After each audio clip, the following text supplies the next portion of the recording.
can start. uh, okay, so I'll share my screen. I'll share entire screen. Okay, let me know once like it's visible to you. Is it visible? Yes, yes, yes. Yes. Okay, so today we'll start a little bit introduction to substations. We'll discuss all the components one by one, and then we'll move to overcurrent protections. Okay. uh, Yes. So, first of all, like if I categorize the substations, so substations can be categorized in multiple ways, right? Because you all are from power sector, so all of you know that there are various types of substations. Like I have tried to list out some of the substations, but you can like categorize it in more ways, not in these forms only. Okay.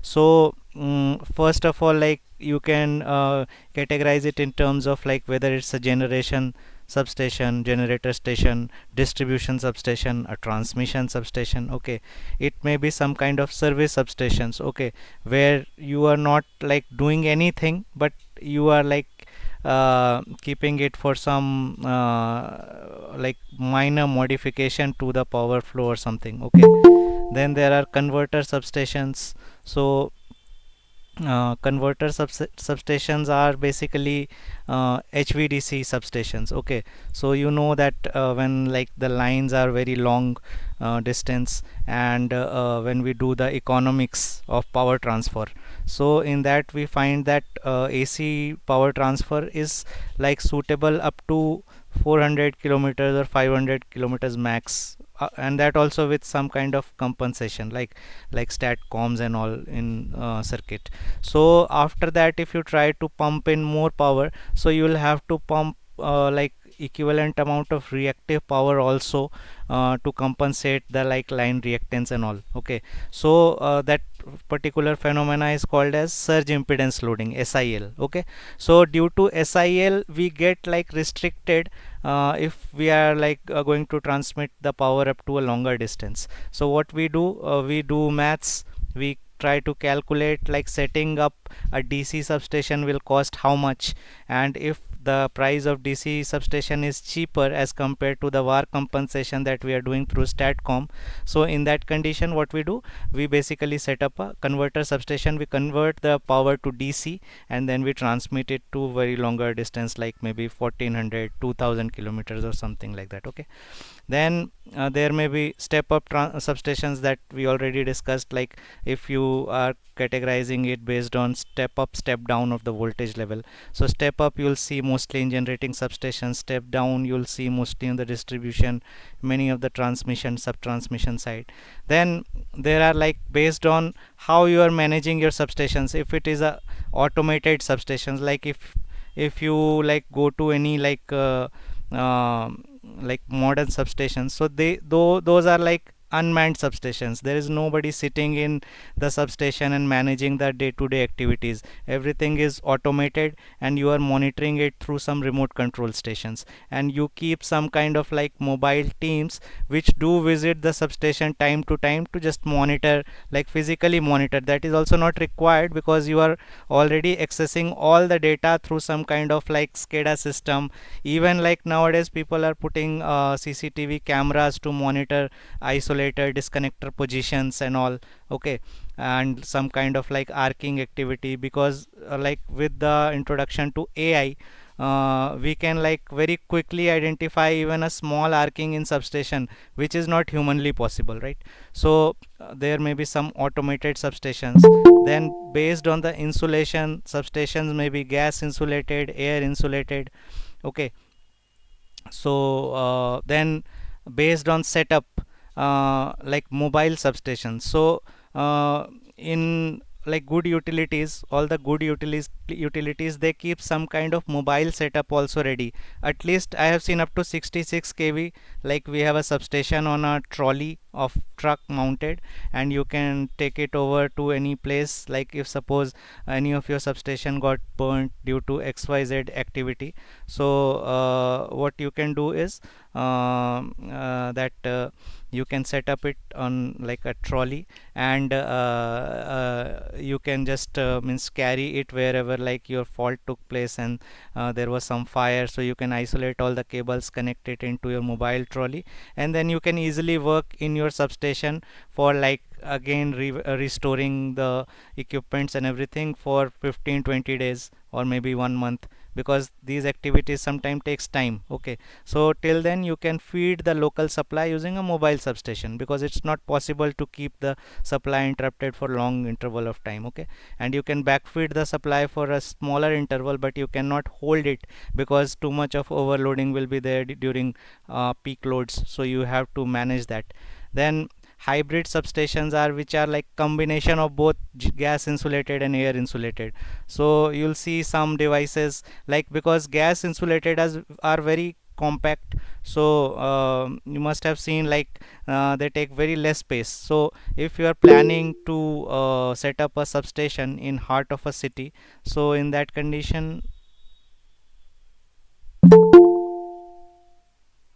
uh, pooling substation, you mean to say like mm, this related to battery storage and all, means I'm not in complete knowledge of that, so maybe if required I can search on that and maybe get back to you. Okay. uh, yeah, so okay, I'll maybe I'll discuss on that. I'll try to collect some data and maybe I'll discuss that. Okay. Then submarine substations are there. So nowadays people are setting up offshore substations. Okay, so when you go to like European countries, so you will see even like now US is jumping into this thing. So they are setting up rig kind of arrangement. They put some structure in the ocean, and on that they put some substation, and wind turbines are like huge wind turbines, because these offshore wind turbines are very large, huge capacity, 25 gigawatts or so, 23-25 gigawatts. Siemens Gamesa, GE also into the business. So they are like generating, they are creating array of these wind turbines, and up to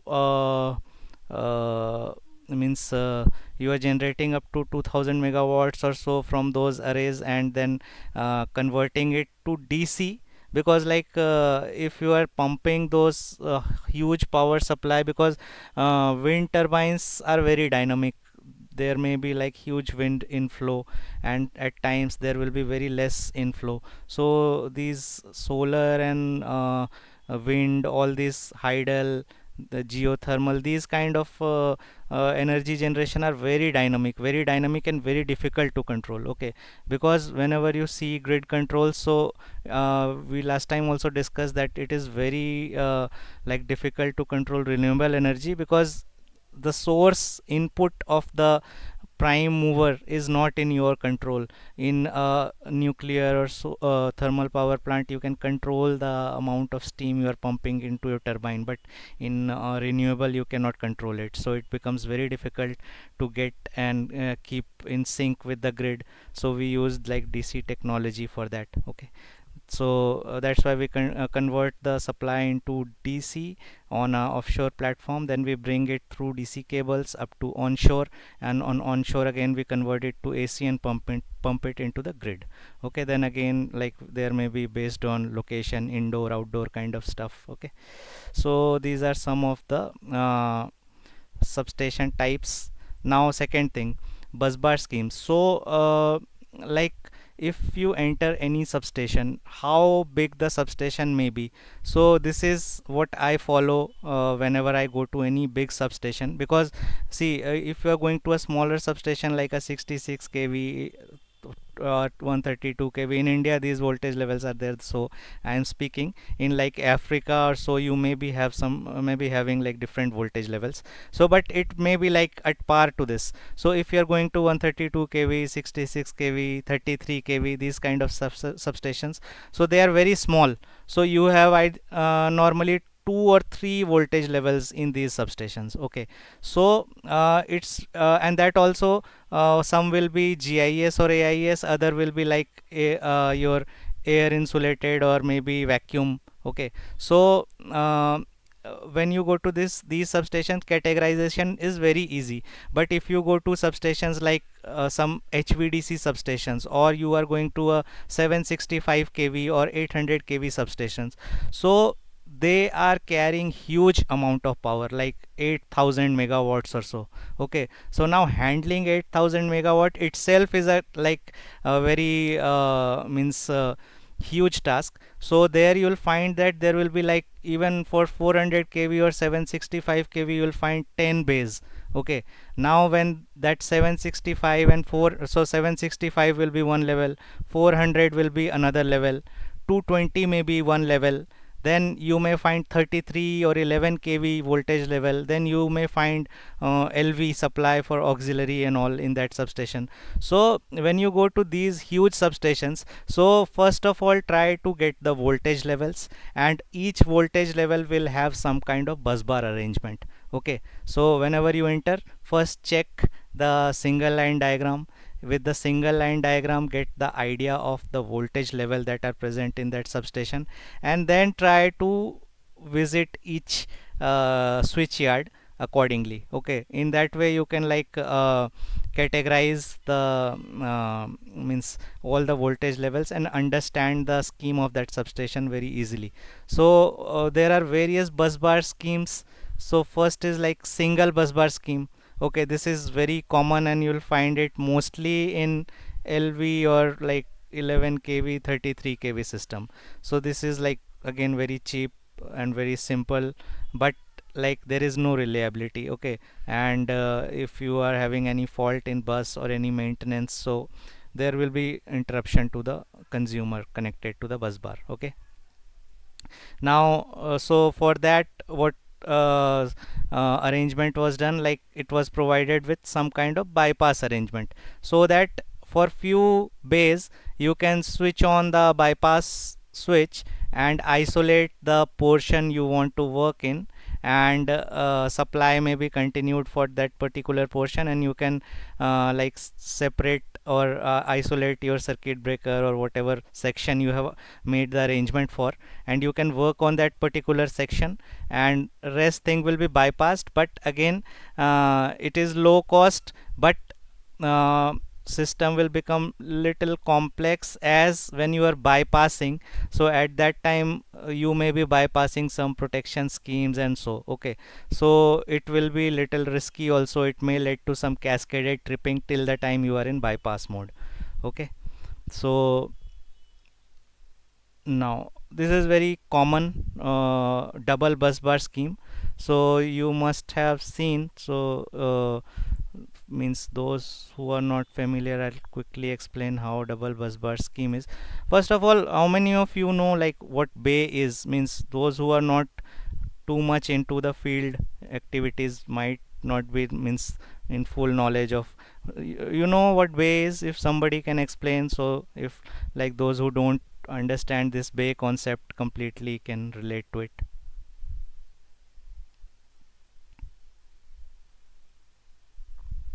Yes, what is a bay? Am I audible to all of you? Yes, yes, yes. Yeah. So in substation bay, in the sense, if incomer line connecting to the bus bar, we name it as a line bay, and Mm-hmm. which one is connecting to the transformer, we call it as a transformer bay. Mm-hmm. Okay, so what is a bay? But you said it is a transformer bay and line bay, but what how you'll like explain somebody like a layman who don't know what bay is, how will you explain that what bay is exactly, why we use a bay?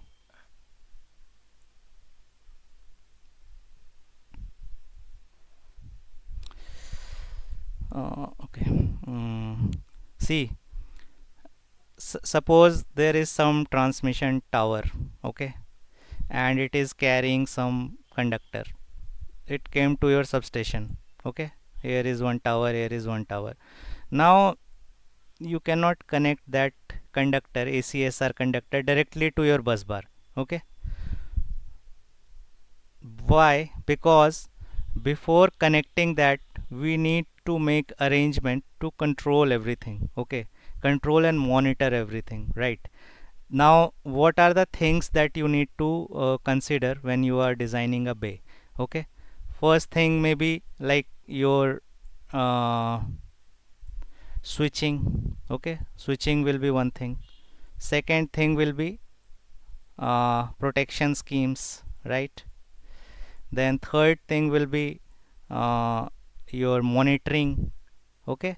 Then fourth thing will be like some kind of, like we discussed, bypass arrangement or something, okay. So schemes will be there, okay, scheme. Then there will be various type of interlocking, safety interlockings, okay, interlockings and safety devices also, okay. So there are various aspects when you are like designing a bay. So you need to consider, I think I am listing out 5 things, but there may be like 100 things, okay. So what you need to do is you need to define all this stuff and make arrangements so that you can implement exactly what we talked about, okay. So how you do? So like suppose your conductor came or cable came, okay. So normally what is bus bar? Bus bar is some kind of a metallic uh, strip, okay, like made up of copper. If you are cutting down to the cost, so it may be of aluminum also with higher like cross section, okay. Or maybe like you can couple few aluminum like blocks and you can make like high cross section bus bar, okay, but that is not recommended basically. uh, Okay, so now normally if it is a open air switch yard, so you'll see the ACSR conductor itself in bundled formation is used as a bus bar. Okay, now to design the bus bar, your bus bar must be capable to withstand the short circuit level of your substation. Okay, so now how you will get the short circuit level of your substation? Okay, so whenever you design any substation, okay, before that what you do, like suppose you are designing a substation in Africa, okay. So if this is Africa, okay, there may be n number of bus bars on that voltage level, okay.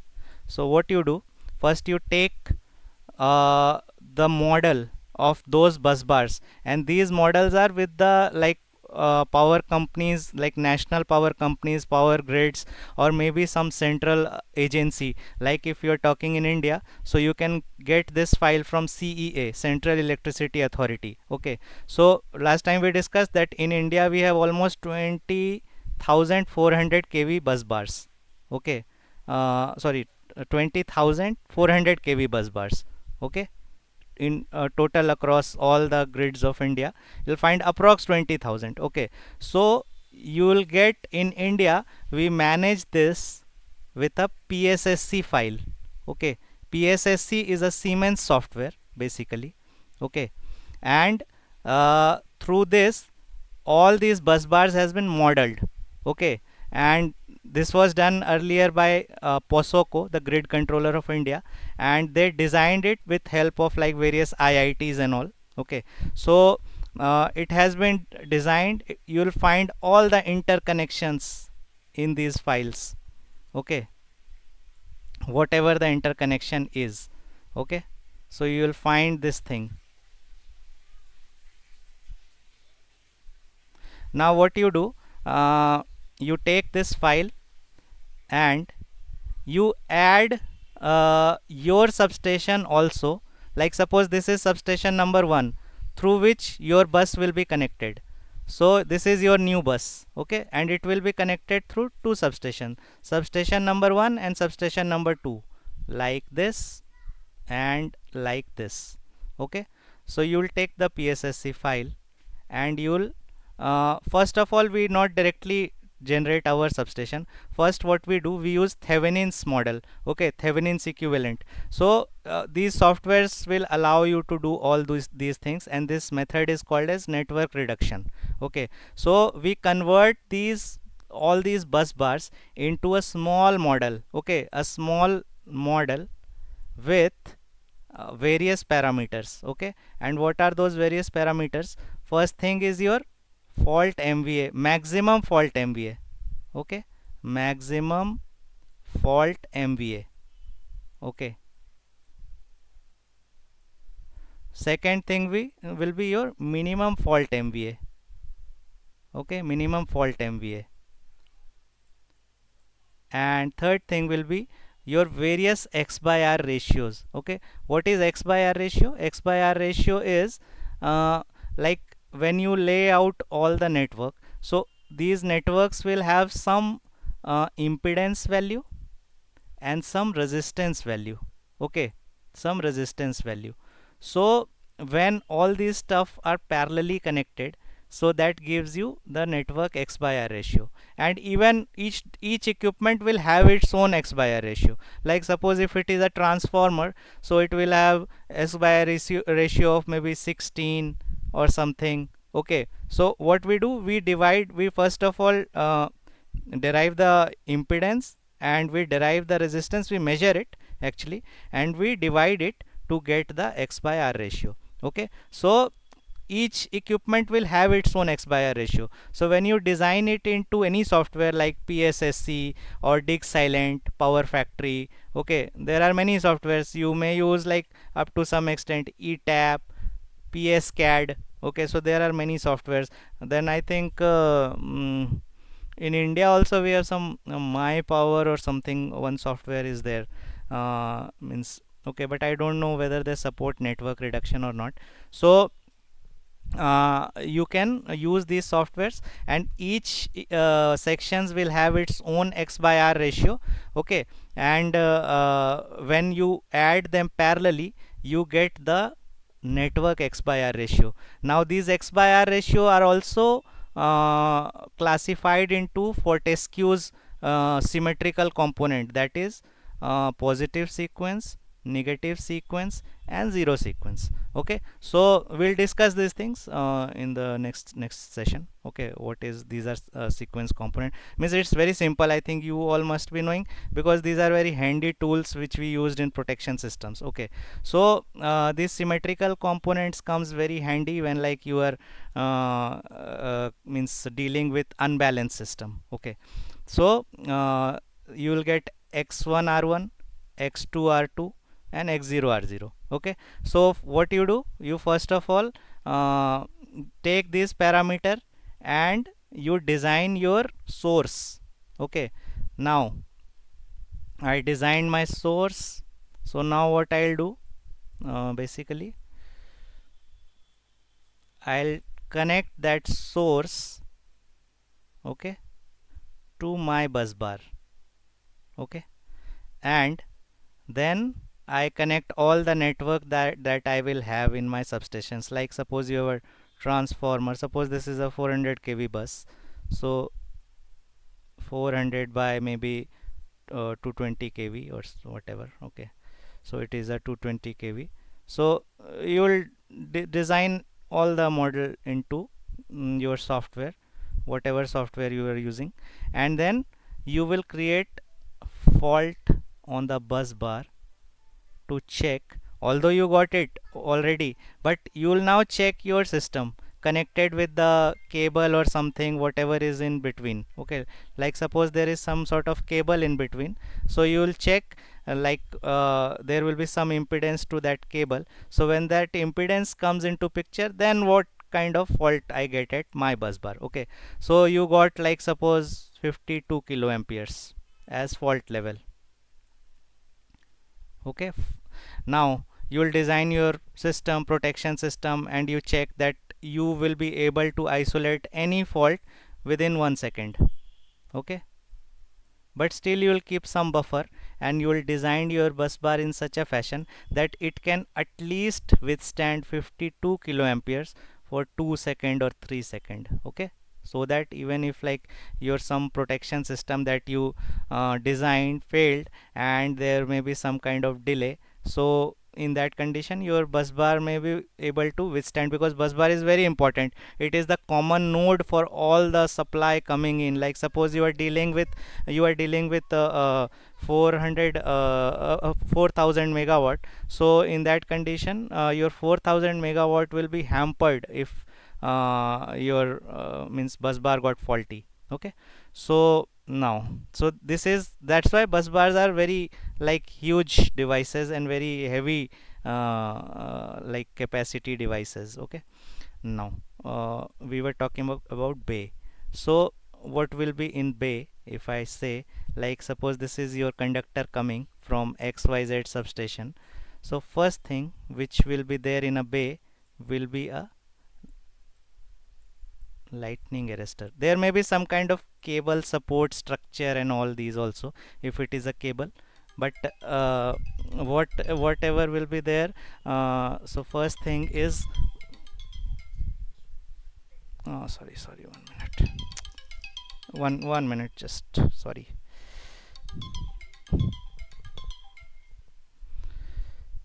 Okay, so first thing is your lightning arrestor. Then comes like suppose now you have to design it that how you want your voltage measurement to be placed. Okay, so if you want to consider that my voltage measurement should also be isolated when I isolate my line, so what you'll do, you'll first place some kind of uh, disconnector along with some kind of earthing arrangement. Okay, so these are normally called as your 89L. Okay, line disconnector. And what is 89? 89 is ANSI code. Okay, so you will get all the ANSI codes if you search on website for each equipment. So we use ANSI codes because I am calling it as a disconnector, somebody may be calling it as isolator, somebody may be calling it gang operated switch, somebody may be calling something XYZ. So terms can vary but numbers will be uniform in whatever country you go in. So that's why we attach a numeric value to all the equipments. So 89 is for disconnector isolator. Okay, so if it is a line isolator, so we put a like uh, uh, suffix L, okay, to it. Now this is a earthing switch, but since it is also a disconnector, so it may be LE kind something. Okay, but these terms may vary from scheme to scheme. Okay, so now you will put some kind of voltage measurement device. Okay, CVT or VT, whatever. Now after that uh, you may have a circuit breaker or CT. Okay, so it depends. If it is a dead tank circuit breaker with in-house CTs, like if you go to US, so you will find this kind of scheme. But if you go to Europe or India, so you will find post-mounted CTs separately, and it also varies scheme to scheme. Okay, so again, now if you want to place here your CTs here, so CT will be here. This thing is also very important, where to place CT. So we'll discuss these things. Okay, then there may be some circuit breaker. Now if it is a single bus bar scheme, so we can put a disconnector here and like this. So this whole arrangement, okay, what it has some protection to lightning. Okay, then it has arrangement for isolation, earthing. Okay, it has arrangement for voltage measurement, it has arrangement for current measurement, it has arrangement for fast switching. Okay, it has arrangement for bus isolation.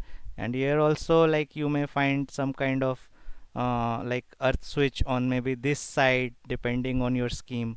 Okay, or on this side. Okay, so or on both side. Okay, so this whole arrangement is called as a bay. Okay, now this is a single bus bar scheme, but if it is a double bus bar scheme, So how it will be different, uh, just yeah, so there will be two bus bars, okay, and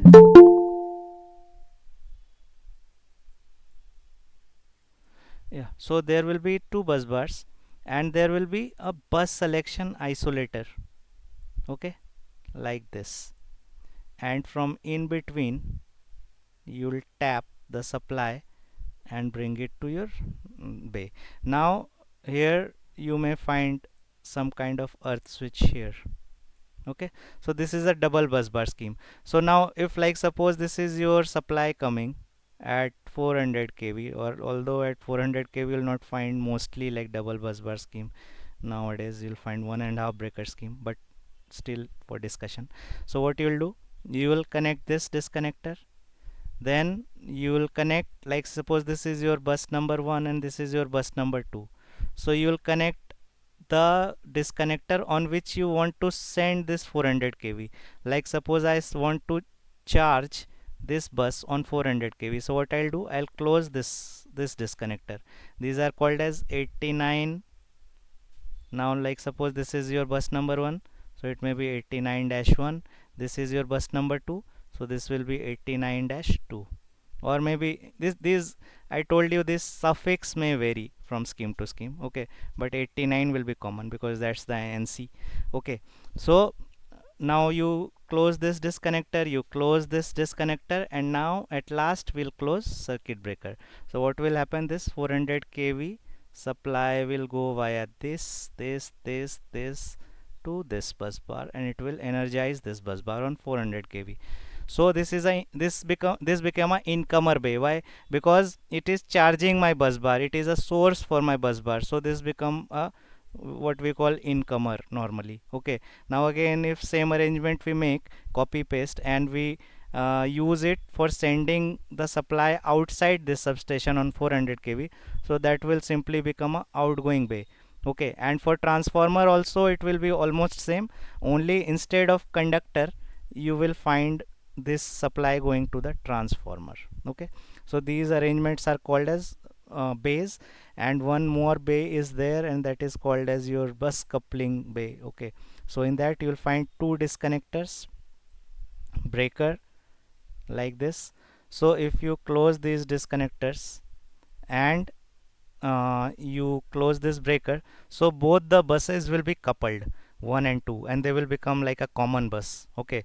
So sometimes we keep like parallel lines coming, parallel sources coming, so one source is connected to one bus, another source is connected to another bus, okay, and we keep both the bus separate. But if suppose one source failed, so you can just close the bus coupler and energize the whole scheme with this single incoming supply for the time you will restore the other bus, okay. Okay, yeah, so this was your double bus scheme. Apart from double bus scheme, there is one more scheme which is very similar to double bus scheme, but it is like different in design part, okay. So this is called as main and transfer bus scheme, okay. So how it is different from double bus scheme, so here also you will find that there will be one main bus bar, and main bus bar will be designed to carry complete power of that substation, okay. So it will be very heavy, the conductors and size of the bus bar will be very heavy, okay, designed as per the capacity of substation. But there will be one transfer bus, okay, and you'll find that like if we take this picture there, maybe instead of drawing, yeah, so you'll find that means there will be one transfer bus. So what it will do, when you'll like disconnect it from the main bus and connect it with the transfer bus, so you can shift any like one bay or few selected bays on transfer bus, okay. So what it will do, it will transfer everything. Means this diagram is not a true representation. You can transfer your circuit breaker also if you want. You can transfer your protection system also, but that again for limited one or two bays, not for whole substation. But in double bus bar scheme, you can keep all the substation loading on a single bus bar itself, and this is like your duplicated bus bar, second one. Okay, so once you like select all the selector switch for top bus bar, so you can run whole substation loading everything on one bus, and there will be no issues. And if like suppose that bus bar is damaged, so you can again switch on to second bus, and you can like carry on with this. But in transfer bus, you can switch few bays only, okay, on the transfer bus, not the whole substation. Okay, because here you are like compromising with the protection scheme. Here you can see that the protection part is on this side, so it is common. So when you are switching this selection switch, you are not like changing your protection scheme. It is with the bay itself, attached with the bay. It is also changing the bus bar. But in transfer bus, if you are going through here, so the flow of current will be different totally. You are connected to the main bus but via some different path. Okay, so in that case you have to rearrange your protection arrangements also. Okay, so this is the transfer bus. Then there is ring bus bar. Okay, so ring bus bar is like very redundant, and uh, you will find ring and mesh, both these are like quite familiar. And in like if you go to European countries, so you'll find more of these mesh arrangements. Okay, so if I take any one example like of mesh, so here what we are doing, basically we are sharing uh, the circuit breaker and disconnectors. Okay, so like suppose this is your incomer, this is your incoming supply. What happened? Okay, this is your incoming supply. You closed this, you closed this. Okay, and your supply is going from here, and it is connected from some source. There is some breaker or something. Okay, so what will happen, your supply will come via this, and any issue, any fault, this breaker will trip from the remote end and isolate this section.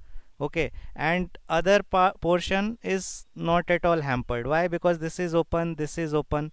Okay, so you are not bothering any other portion. So either you can run in your isolated systems, one incoming, one outgoing kind of arrangement, or if like suppose you want to send this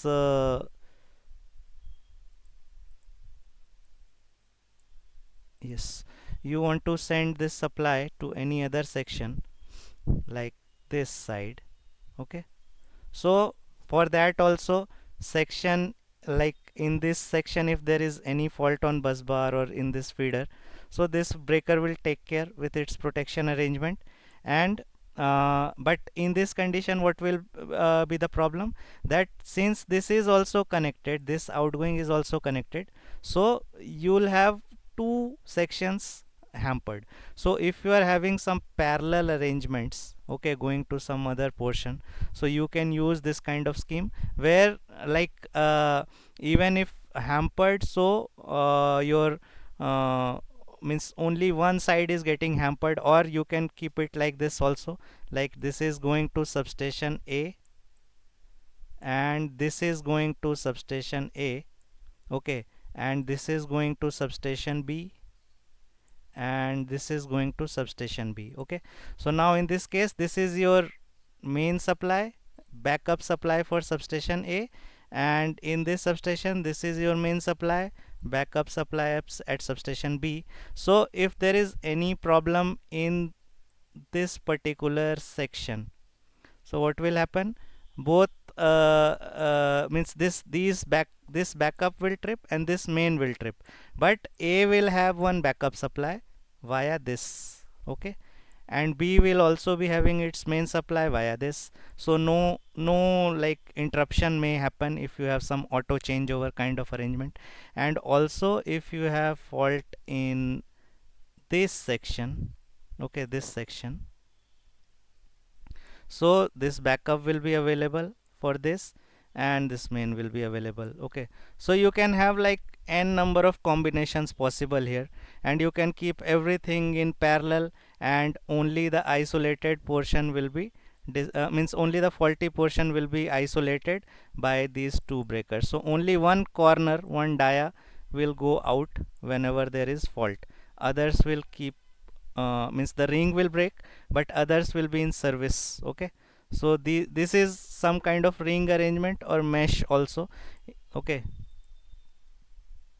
now breaker and half, this is very famous kind of arrangement, normally means used in very high voltage levels, because it provides you very high flexibility for means switching or something like configuration. So in this what happens, like suppose there are various bus bars. So this is your bus number 1, bus number 2, bus number 3, bus number 4. Okay, so what we do, we connect, this is called as a dia, this section. Okay, this is a dia. Now this dia has 3 circuit breakers, 1, 2, 3. Now there will be two bays connected to this dia. Okay, each dia will have 2 bay. So you can see this is a bay number 1 for transformer, and this is a bay number 2 for line.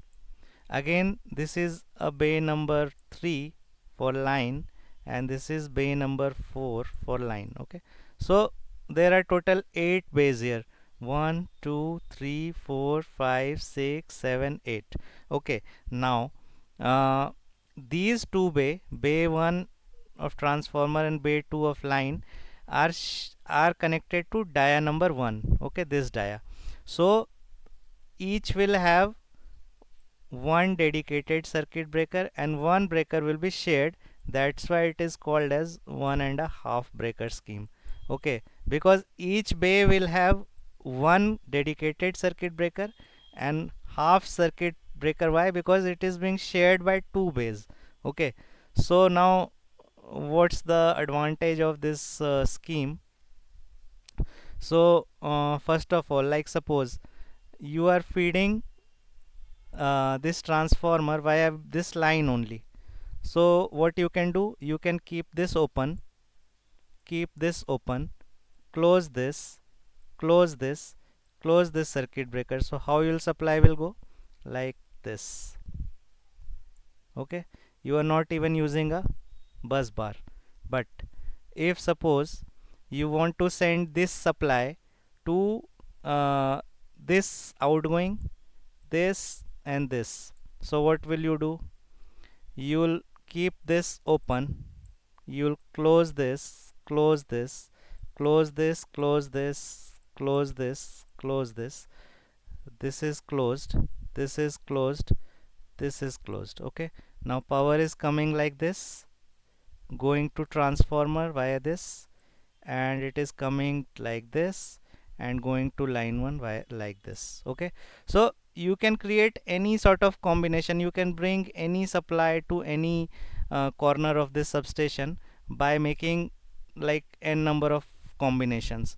Okay, so this 1.5 breaker becomes very important when like you are operating in parallel, and like multiple lines are feeding to your substation. So you can anytime reconfigure your whole system in a very different like arrangement related to the earlier one. Okay, like suppose there was some fault in any line and you want to again reconfigure your whole substation, so you can very quickly reconfigure it in, like you can connect this and send supply from here to there, there to here. Okay, so these kind of possibilities are very common. Okay, then there may be various combinations also available. Okay, like few double bus, and like there may be some special arrangement made to have like suppose Suppose this is a double bus, but you in this bus you extended it, you put some switch here, and you connected it to some single feeder for xyz reason. So you can always customize it, so that bay may be connected only to single bus. So that these type of arrangements are called as your hybrid schemes, where you don't categorize it into any of the schemes. Okay. Now, coming back to various equipments in a substations. So like I think you all know. So if somebody wants to take lead and count on some of the equipments that you must have seen in substations. So we'll just discuss them one by one quickly. Yes,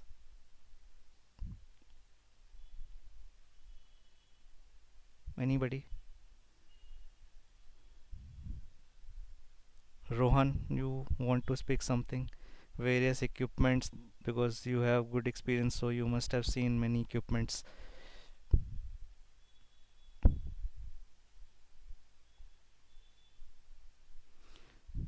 Am I audible to all of you?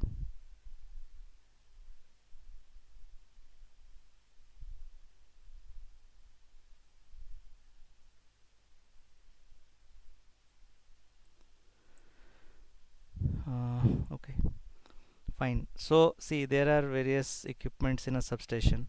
Like if you go to switch yard, so in switch yard you will find lightning arrestor, surge arresters. Okay, what is surge arrestor, lightning arrestor? Then you'll find instrument transformers, CT, CVT, RCVDs, VDs. Okay, uh, optical CTs nowadays. Okay, then you'll find disconnectors. Now again, disconnectors are also various types, like center break, pantograph. Okay, so vertical, horizontal. Then you'll find circuit breakers. Circuit breakers also may be of n number of types. Okay, so but mostly the outdoor circuit breakers are, and high voltage circuit breakers are SF6, sulfur hexafluoride circuit breakers. But it is not good for ozone, so companies are like working on like G3 gas. Okay, which is not depleting the ozone layer. So then you'll find bus bar. Okay, you'll find marshalling kiosks. Okay, then you may find like if it is a digital substation, you can find like merging unit cubicles also in switchyard. Okay, uh, then earthing switches. Then you may find power transformer in a switchyard. Okay, then there are various cooling arrangements. Then there may be some ACDBs, DCDBs in the switchyard. Okay, there may be firefighting arrangements like nitrogen injection systems and all for transformer, water sprinkler. Then in substation you will find a control room. Inside a control room mostly you will find HMIs. Okay, human machine interfaces. Like it may be some kind of big screen.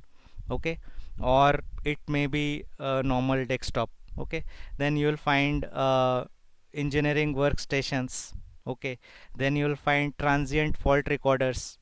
Then you will find control and relay cubicles. Then you may find RTCC remote tap changer controllers.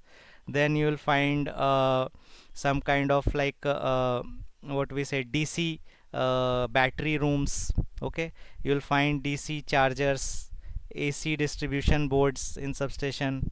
Then you may find some kind of automation devices like remote terminal units, gateways.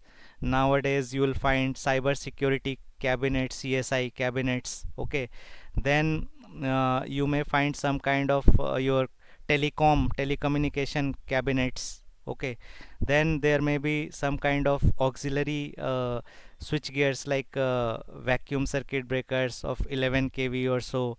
Then there may be some kind of LV transformers, station transformer. So these are various devices that you may find in substation. Now coming to the point, why we need a disconnector and why we need a circuit breaker.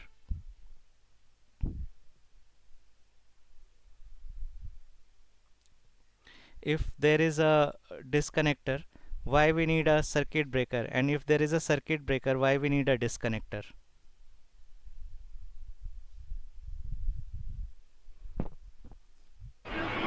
Disconnector takes time to Well, we cannot operate the circuit breaker while the disconnector is closed.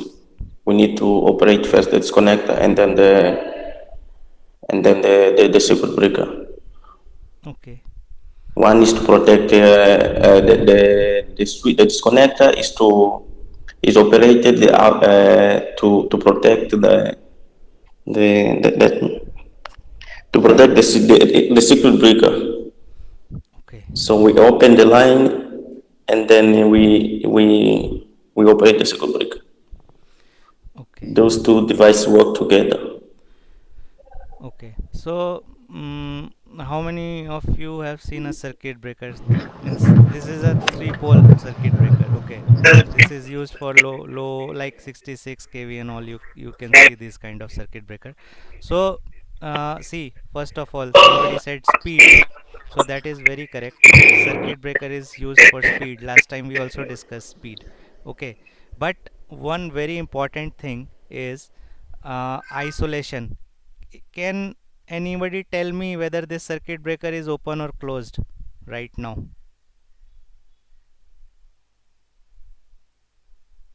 Like suppose you have to touch this portion. Okay, touch this portion with your bare hand. Can anybody tell me that this circuit breaker is on or off? Means at least I cannot tell until this touches. Okay, so the one of the main important requirement for disconnector is visual isolation. Okay, when you disconnect a disconnector, it gives you a visual isolation. Okay, you can see that my circuit is being isolated or circuit has been isolated. You can go, you can check with your eye. Suppose you are going to touch this section. Okay, it's your life, so you will, you want to be 110% sure that this is not charged from any section. So what you will do, you will go to this section, check whether there is any disconnector. You will go to this side, you will check whether there is any disconnector, and you will check physically both those disconnectors, all the three phases are completely isolated or not. Okay, this is first thing. Second thing, what you will do, you will try to earth this section to uh, discharge the residual charge. Okay, in this section, because normally what happens that when there is a high voltage, it stores some charge. Okay, now even like milliampere, okay, 3 or 4 milliamperes is enough to like create a heart attack in a human body. Okay, so you don't want to take a chance with residual current also. Okay, so you go and you put a discharge rod or a earth rod, or sometimes you like close the earthing switch. But even after, like, I think I will always recommend that even like before touching, always discharge the section. Okay, the current carrying section. So is this thing clear? Why we use a disconnector basically, first thing. Okay, second thing, you cannot, we discussed just like few minutes before around about various bus bar configurations. Okay, now if suppose you are using a double bus bar scheme, okay, and you want to switch this supply, this incoming line supply to bus number 1. Okay, so what you will do, you will close this disconnector, you will close this, you will close this disconnector, and your supply will be routed to this bus number 1 whenever you will close the breaker. Okay, now for reconfiguration of your bus bar or network, we use disconnectors. Why? Because disconnectors are cheap. They are cheap as compared to circuit breaker. Okay, means at least I think it will be uh, 1/8 or 1/10 depending on the type of circuit breaker. Okay, if like more advanced than this price will be more higher for these circuit breakers, but again at least 1/7 or 1/8 time cheaper as compared to circuit breaker this disconnector will be. Okay, so we also, when we design a system for reconfiguration, also we select bus bars, sorry, disconnectors, because they are cheaper. So we not use everywhere like circuit breaker, we try to use more disconnectors and less circuit breaker. Okay, uh, now why we need a circuit breaker again? So circuit breaker is required. First thing is speed. Okay, second thing is your arc quenching. Okay, whenever there will be any switching, okay, on low means, what is the difference between switching of a circuit breaker and disconnector? Somebody told that I cannot operate my disconnector if my circuit breaker is closed. Why? Means this is very generic concept, but why? Somebody wants to just explain. Because of the earth, it means engineering. Arc. Yes. So why arc will be there when I operate a circuit breaker?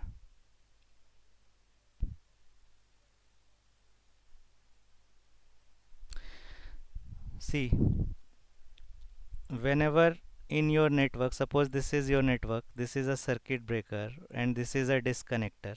Okay, this is closed.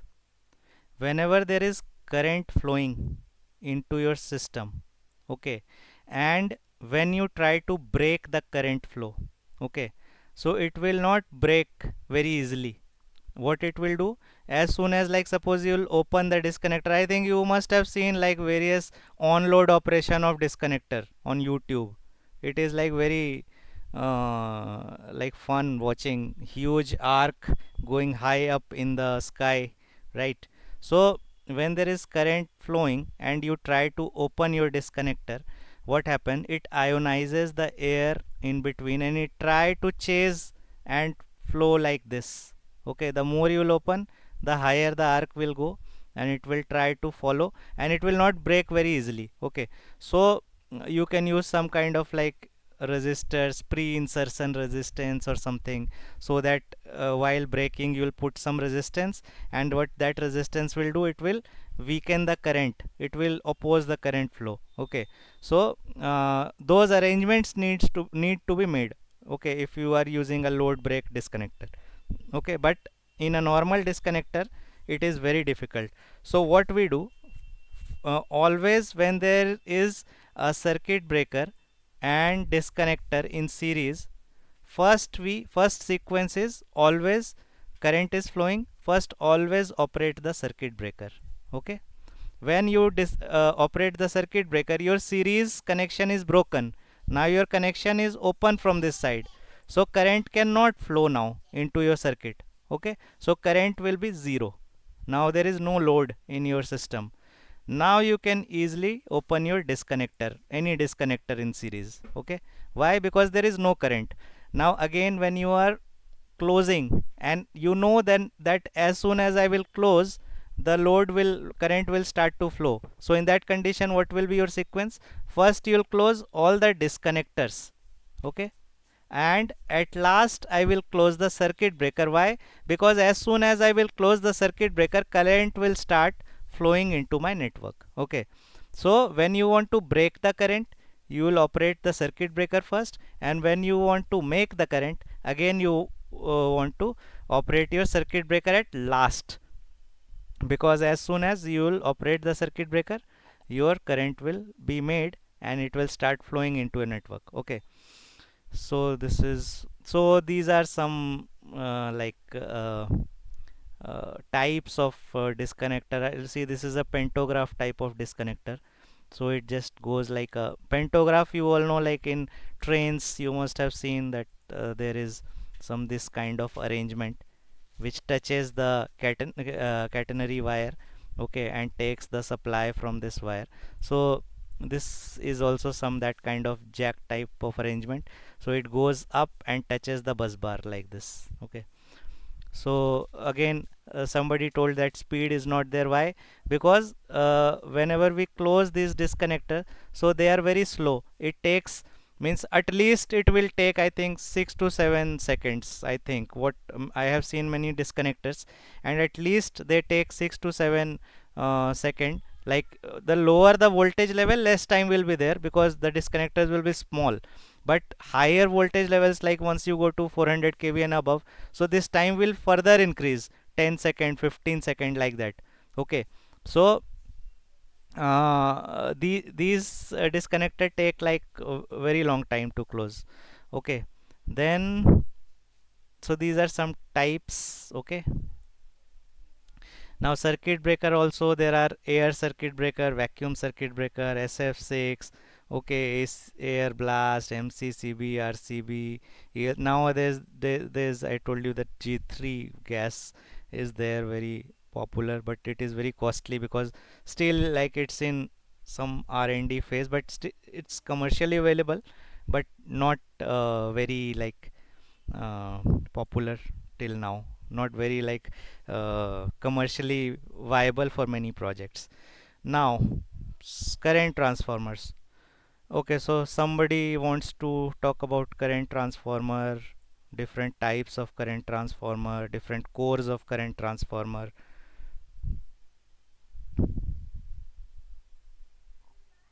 Yes, please.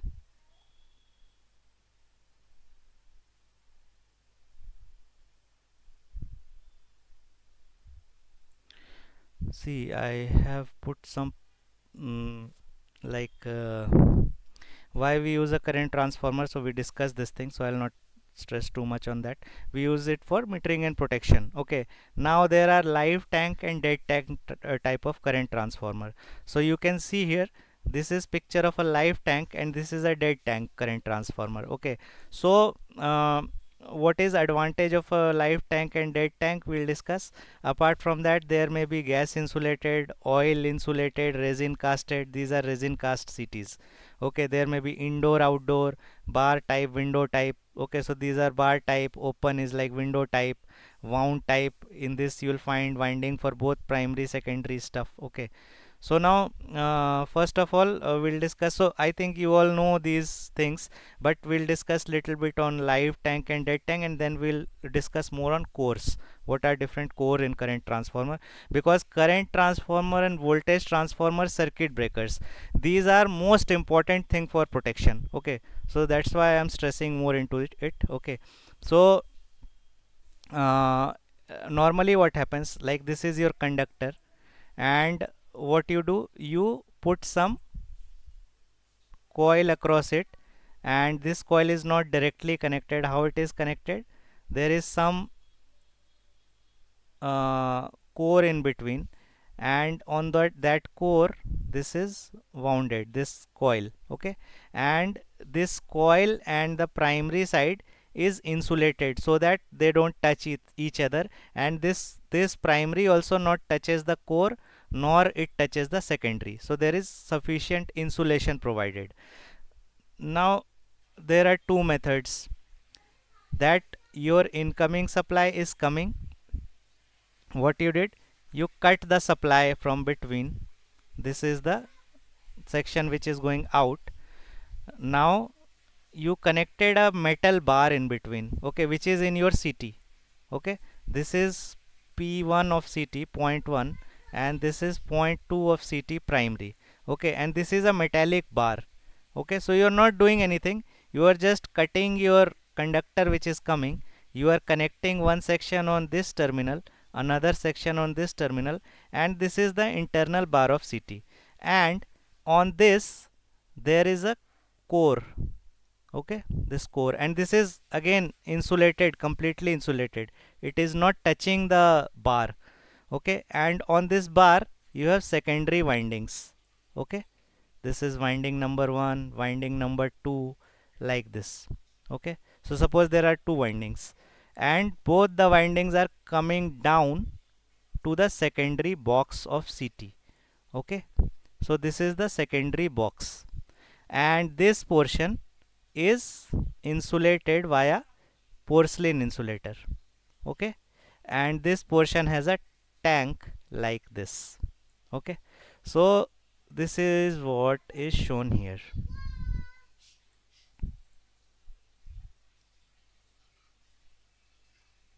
So sorry, you can see here, this is the incoming supply coming, okay, which we are showing like this section, okay. So this is the incoming supply coming. I cut my conductor, and this is the outside supply, okay. And there is a direct connection between these two, okay, via some strip or some bar, anything it may be, depends on city to city. And you can see that there is a light brown or skin color circular thing. This is the core, okay. And on this core, the secondary wire is wounded, and it is brought down to this box at the bottom, okay, like this. And this is the porcelain section. So here, what is the main thing, why the name is live tank? Because this portion is completely live, because it is on the uh, exact voltage level, okay. Because this bar is going directly, so this tank is live, okay. This is on the voltage level of the line. Suppose this is 66 kV, so this tank is also at 66 kV. So that's why it is called as live tank CT, okay. Now coming to the dead tank CT.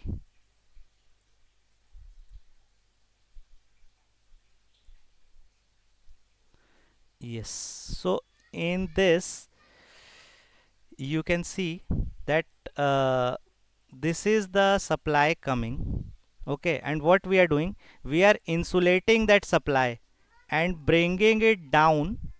uh, Let me take it little up, yeah. Yes, so you are bringing that supply down with proper insulation, and this supply is again going back out, okay. So this supply which is connected here is again completely insulated and brought down, and it's going out, okay. So here you can see that insulation is provided for the tank, although tank will have some potential, okay.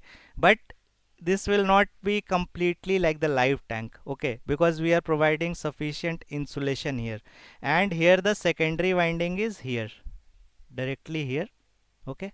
And it comes down to the box like this, okay, for all the cores. So this is live tank and dead tank CT. Now apart from that, yeah, apart from that, now we'll discuss about CT cores, okay. So anybody wants to speak something about CT cores? Anything? Yes, sir, what's on measurement and protection? Mm-hmm. Point 5 class, 5P 2020, then PS class. So what are these class, like protection, 5P20, PS class that you said? So point 5, point 3 we use for metering, Mm-hmm. and 5P10, 5P20 we use protections like overcurrent, earthfall, like that. PS class we use special protection like differential um, distance protection. So what is basic difference between, this is the application, okay, but why we use point 0.2 for metering, and why we use 5P20 for overcurrent, and why we use PS class for differential? Um, 5 feet and 20 is that 5 percentage of error is accepted. Something like that. Okay, okay, fine. See, first of all, for any city, I think I'll share some nameplates also of some cities. Maybe I'll download it if I don't have. Okay, so once you see any city, so there will be few key parameters on a city. Okay, so first thing will be what that you will be looking for is the ratio. Okay, ratio. Second thing will be the voltage, means insulation. Okay, voltage. Third thing will be the core details, okay, core details. And each core will have its like nameplate specifications, okay, attached to each core. So uh, how it is arranged, we just saw that how cities are there. So what will be there, normally there will be some core and there will be the primary connection. So primary connections are normally on high voltage. If you go, you will not find any turns in primary mostly, okay. So they will be like only single turn, okay. And for secondary you will find the turns, okay. And these are very like thin wires, because they will hardly carry like 100 amperes or so if it is a 1 ampere CT, okay. So like suppose there are three cores, suppose like somebody explained three cores, so we'll take three cores, okay. So this is the CT. So the primary portion is marked as P1, P2. So this is the polarity marking, and this is very important when we talk about CTs for both metering and protection. This P1, P2 polarity marking is very important, okay. And based on this, most of the protection like strategies are defined, zones are defined, okay. Now secondary is also marked with S1, S2, okay. So what is this? This is just the terminal of CT primary, P1, P2, and this is a wire, piece of wire. So these are the two sides of the wire. Now if it is a single ratio CT, okay, so it will have S1, S2, okay. If it is a dual ratio CT, in that case you will find a tapping also. There will be a center tap connection. There will be three connections, okay. S1, S2 and S3, okay. Three terminologies will be there: S1, S2, S3. Now since this is my first core, there are three cores: one, two, three cores are there. Since this is first core, so this will be named as 1s1, 1s2, 1s3, right, like this. Now this is second core, so this will be 2s1, 2s2, 2s3, okay, like this. Similarly, this is third core, so this will be named as 3s1, 3s2, 3s3, okay. Now uh, uh, if so first thing we'll see that how many cores are there. Suppose there are three cores, okay. Now what is the ratio? So ratio will be something, if it is a dual ratio and single ratio, I'll explain both. So like suppose it is a 800 bar 400 bar 1 dash 1 dash 1 ampere. So if you see this ratio, that means it is a dual ratio CT with 800, 400, and it has three cores, each 1 ampere, okay. So this is one option. This is a dual ratio CT. Now again, in dual ratio also you can get different secondary options, like it may be 1 ampere, 1 ampere, 5 ampere. So you may get this option also, okay. Second thing, if it is a single ratio CT, in that case you will get it like this: 800 bar 1 dash 1 dash 1, okay. Only one ratio, and in that case you will not find this S3. There will be only two terminals, S1 and S2, okay. Now all these ratios that I explained are secondary selectable, okay. If it is a dual ratio that we explained just now, uh, 800, okay, 400, 1 dash 1 dash 1, if this is the ratio, then it is a secondary selectable ratio. Means you can connect your wire here on the secondary. If you connect on S1, S2, then you will get 1 ampere on 400. But if you are connecting your wire on S1 and S3, then you will get 1 ampere on 800. Okay, so this is a secondary selectable ratio. Apart from this, there is a option for primary selection also. Okay, so in primary selection you will have only S1 and S2.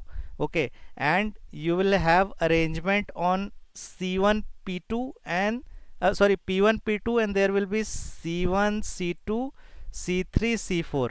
Okay, so there will be some arrangement made here in the primary side of CT. There will be a bar, so you have to change the bar connection on the CT primary on this tank portion here. Okay, here somewhere here you'll find some bar connected outside the CT tank itself, so that you have to change to get the ratio. In that, in secondary you will not find this thing. Okay, now uh, so ratio you got. Okay, suppose it is 8, we'll take single ratio only, 800 bar 1 dash 1 dash 1. Now if it is a suppose 132 kV CT, so you will have voltage like level mentioned that it is designed because the insulation that you are providing, CT ratio may be same for 66 kV 132 kV, but the insulation that you are providing in the secondary and all, this will vary. Size of CT will also be different. Okay, so that's why this voltage is very important for the insulation part. Okay, then cores. Now core number 1. Okay, so it is suppose your metering core. Okay, I think Pradeep explained, right? Metering core. Now core number 2, suppose this is a protection core, and core number 3 is a protection special core, PS class. Okay, or if you go to like countries, so these are like 5P and all are your IEC naming 61869 dash 1 dash 2. Okay, but if you go to IEEE, so they call like C800, C500, so there you will not find this 5P and all. Okay, so there this protection class naming will be different in IEEE US. Okay, and PS class is also divided further into uh, like PX. Okay, TPX, TPY, TPZ. I'll share some material on this. So what happens, like we'll discuss one by one, and in this also you have like 5P you said. There is one more type, 5PR. Okay, so where these cities come handy, we'll discuss one by one. Okay, now metering class. So see, whenever you will all these classes, what are these classes? These classes are nothing, they are based on some standard, they are following some standard to give you the desired output, and based on those standard they are classified. Okay, so if you are looking for any particular class, so it should have some features and it should have some details on nameplate also or in the specification. Okay, if you like how you said that it's a point 2 class, so why you said it's point 2 class? Because in standard it is mentioned that you should have this mentioned for metering class. Okay, so what are those things for metering class? There are three main important thing when we talk about the metering class. It is okay, why metering class is important? First of all, tell me why we need a metering class. Means I think many people are from transmissions and utilities, so you guys, like for you this is your bread and butter. Metering class. So why metering class is important?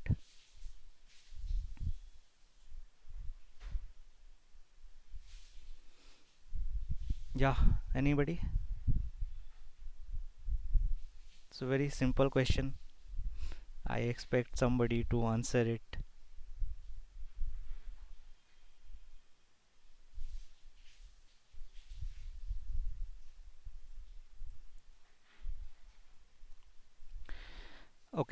See, yeah, somebody, yes. Uh, Basically, we measuring when the incoming line voltage we check. Then if there is up and down, then for changing the voltage level through tap changing. Like that. So But using see, measure. voltage, when you're talking, then you are talking about voltage transformers, right? But here we are talking Yes. about CTs. To measure the electrical energy. Yes, exactly. See, uh, look, all of you are from electrical background. Okay, so how the like revenue transfer takes place in electrical power system, do you all know? Okay, so what we do, we have some CTs, we have some VTs. Okay, we connect some energy meters, okay, into our system. We wire VT, we wire CT to that energy meter, and it calculates the energy during a span of time. Okay, what is difference between an energy meter and a normal indication meter in our substations? Energy meter stores the value of energy in terms of kilowatt hours. Okay, and in other devices you will find, and this the like sampling of this is very high. Okay, so it registers like very high polling rate of this energy. Okay, so it can tell you that from today 9 till uh, 21 in the night, how much energy was exchanged from point A to point B. Okay, this device energy meter can tell you. But if you check in a normal relay or something, there you'll find instantaneous value. That is the value at that particular exact time of the day when you are looking at it. Okay, and it's not storing, it has not too much of storing capacity for this data, but these energy meters can store huge amount of like data in these days. Okay, and they can provide you many analytics data also if you want to capture. Okay, which is very helpful with these like means we were discussing like AI, because nowadays smart metering projects are very popular. Okay, I think many of you might be working on it. So with those smart meters you can analyze like to any extent, means there is no limit to it what you can analyze. Okay, so when you are counting the energy, so there will be some money finance related to it, right? I'll tell you an example. Earlier when I was working in utility with in Delhi, so there was means 8 hours of some issue with the energy meter, and the watchdog of that energy meter was not properly coordinated with the SCADA system, and we were supplying power to the airport of Delhi, Terminal 3 airport. Okay, so can you imagine how much of the revenue loss or confusion it created? Tell me, like in Indian rupees, those who are from India, at least you can guess some figure.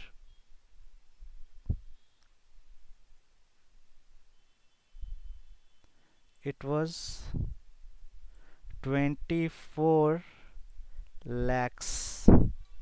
Okay, so and that too when they were calculating it. Okay, it was not completely lost, but the lag between 2 meters was this much.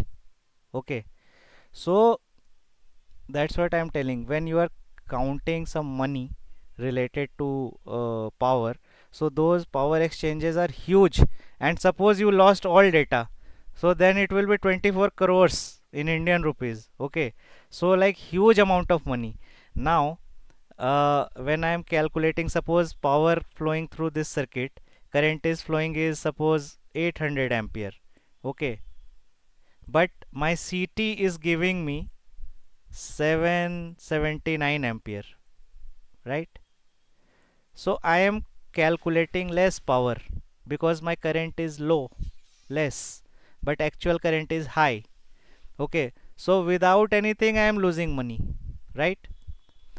So that's why for metering class it is very important to have high accuracy.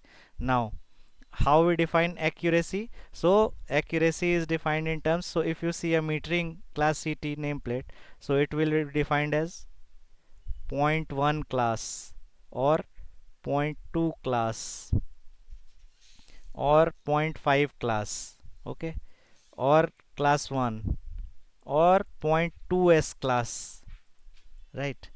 So these type of accuracies uh, parameters you will find on a metering core of CT. Okay, now what is point 0.1, point 0.2, point 0.2s, point 0.5 or 1?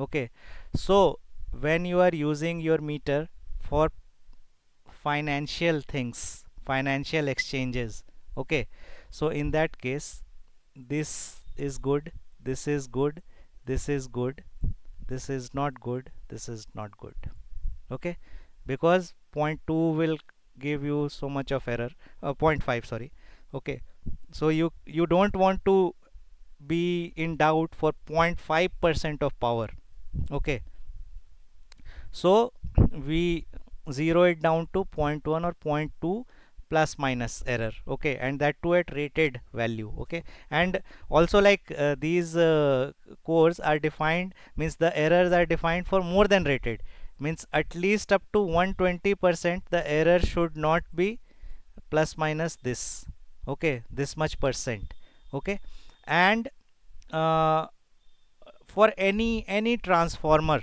okay, do you all know that when we underload it, so the losses are, errors are high, okay, why?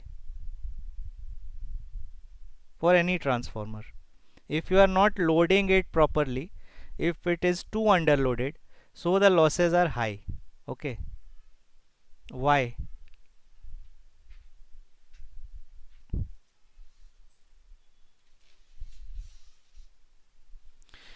Because all the devices like transformer, motor, whatever you talk about, have some fixed losses, okay, no load losses. Now those no load losses will be there every time, but if you are underloaded, what happens, that the loss percentage of the total means uh, what we say, contribution of the current or voltage is higher as compared to the actual current that is flowing, so the error will be high.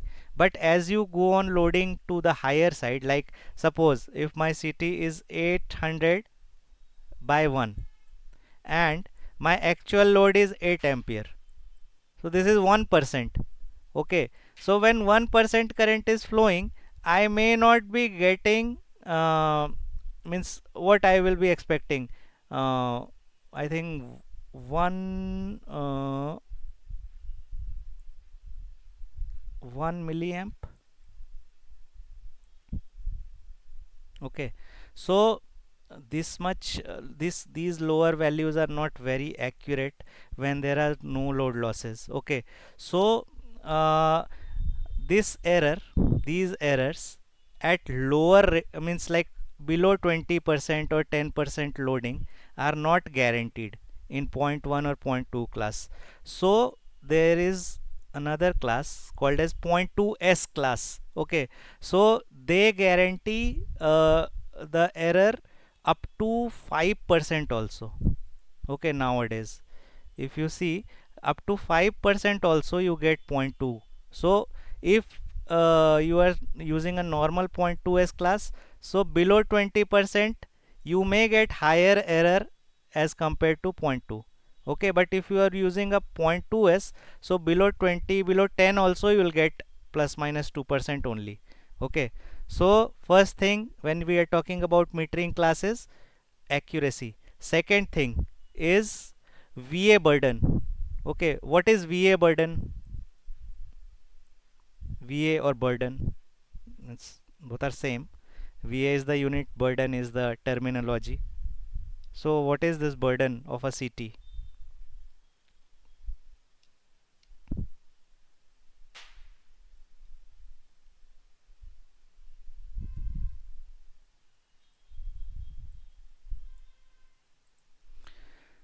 See, when you have any CT, okay, so what we do, we connect this CT core to some device, right? Like suppose this is a meter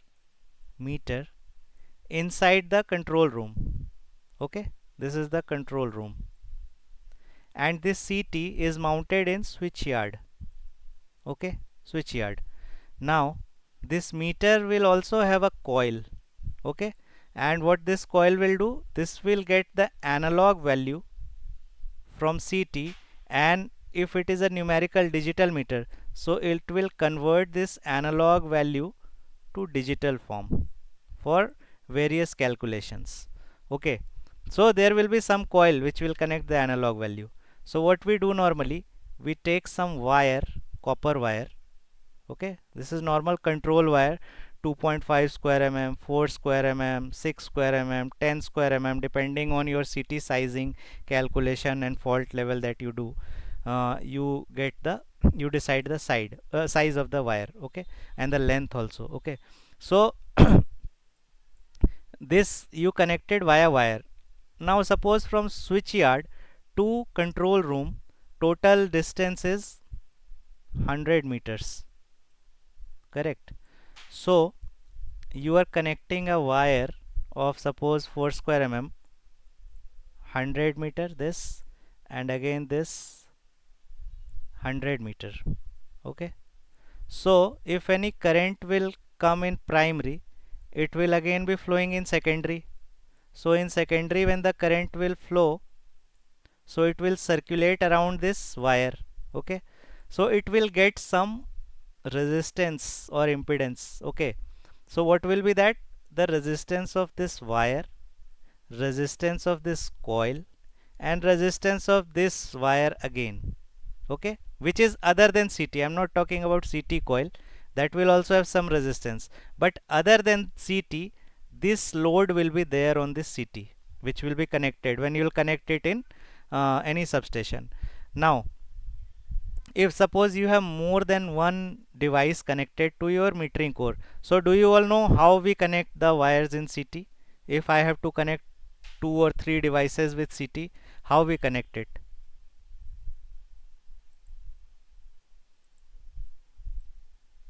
Like this is my CT wire coming, and I'll just make this control relay panel little bigger.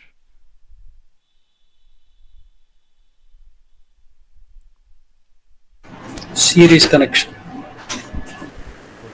Series connection. So how we do the series connection? Suppose there are 3 devices, okay, so all the 3 will have some coil, okay.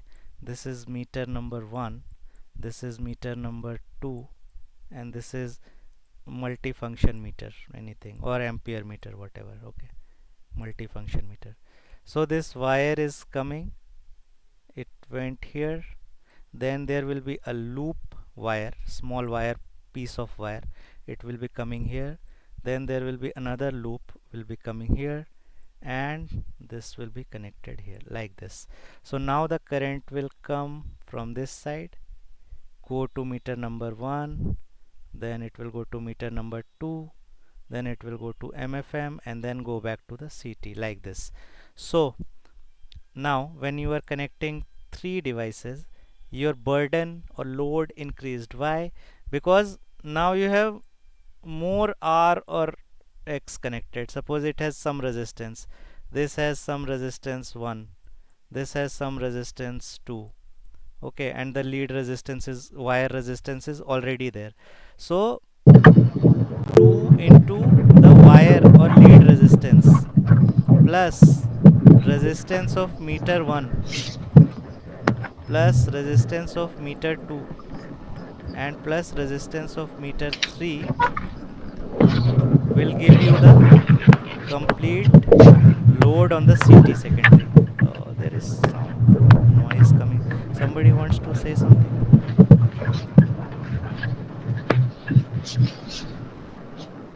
Yeah. Okay, thank you. Okay, So now there are three devices connected, and incoming wire and outgoing wire, so 2 into RL. Okay, so this is the complete load connected into your CT. So this is the burden on your CT. Now suppose you decided, means like that your external burden, that max external burden you can connect is 10 ohms. So this burden may be in VA or ohms. Okay, so you can use your ohms law and always convert it.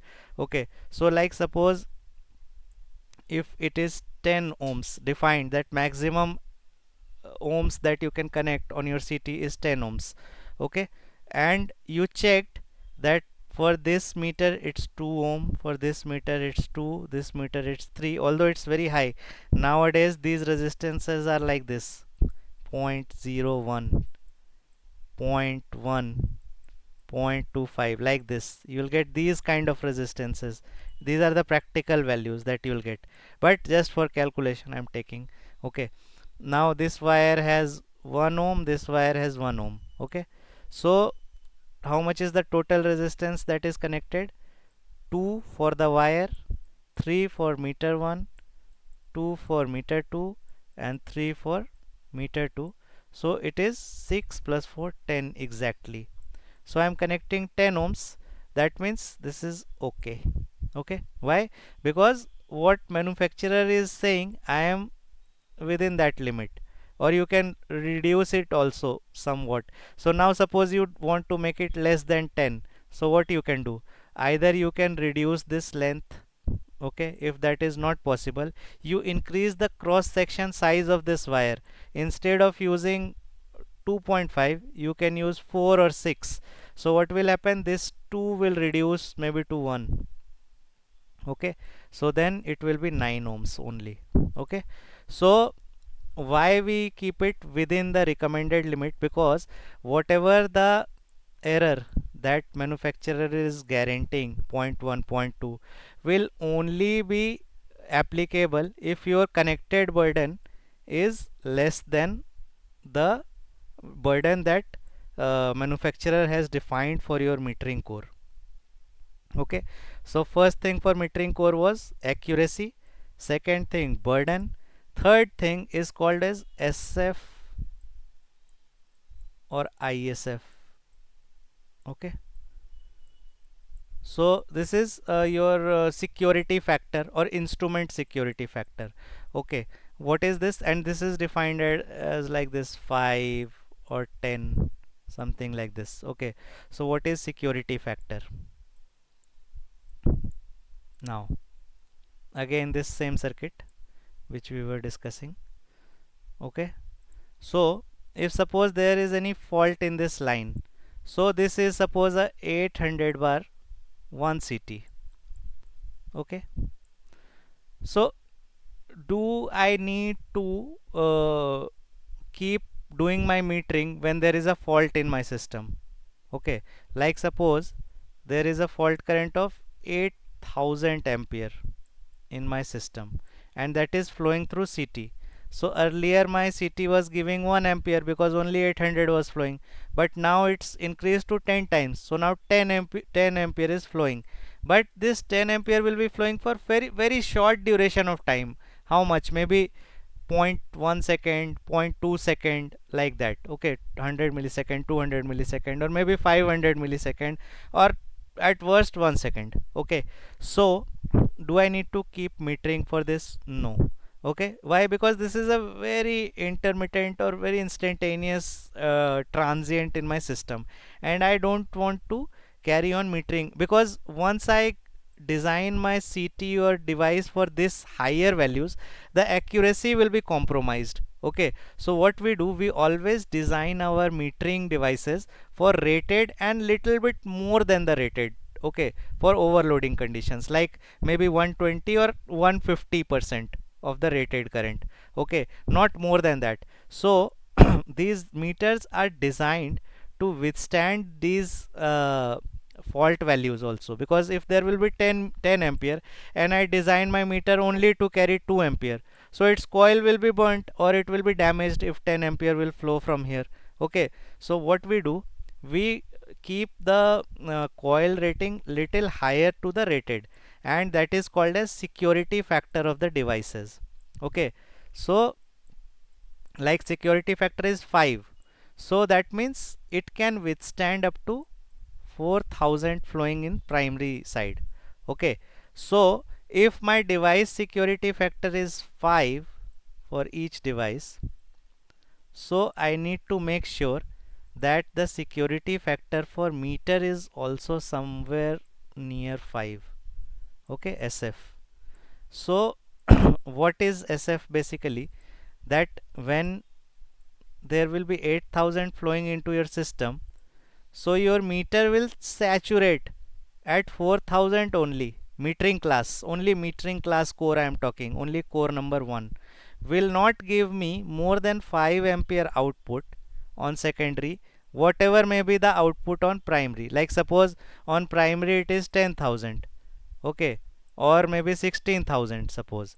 So for 16,000 I will be expecting 20 ampere in my secondary, but since my SF of CT is 5, so it will not give me more than 800 into 5, means that is means 5 amperes. Okay, it will not give me more than 5 ampere in CT, even if the current increases more than that on primary. It will saturate, CT will saturate and not allow more current to pass through secondary circuit. So these are the three important parameters for a metering class. First is your accuracy, second thing is your burden, external burden, and third thing is your security factor, okay, to protect your metering devices. Now, so this is about the core number 1. Now coming to core number 2. So core number 2 is what? Your protection core. Okay, somebody said. Now according to IEC or IEEE, whatever, what are the two main parameters that you will see on a CT nameplate? First is again burden. Okay, am I right?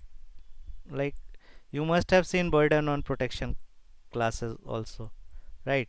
You will see like 5P20 and maybe 20 VA or 10 VA, whatever, right? You'll always find these two parameters because standard defines that if you are saying that it is a protection class, then you have to show these values on your nameplate detail, that what are these values. Okay, so uh, burden you already understood. Only difference between the burden of protection class will be that here we were talking about meters, in protection class we'll be talking about relays, because in protection class we will not connect a meter. Okay, now what is important for protection class? In metering class we knew that accuracy of the measurement was very important because money was related to it, right?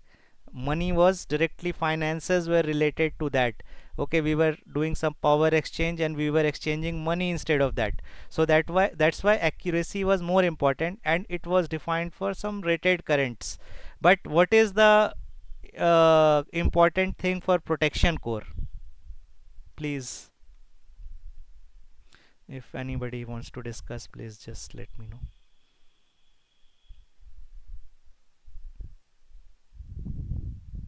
Yes.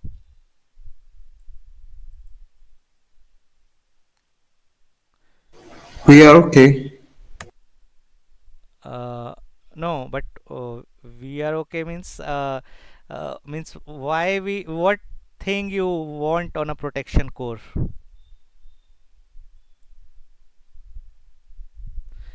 What will you expect from a protection core of a CT?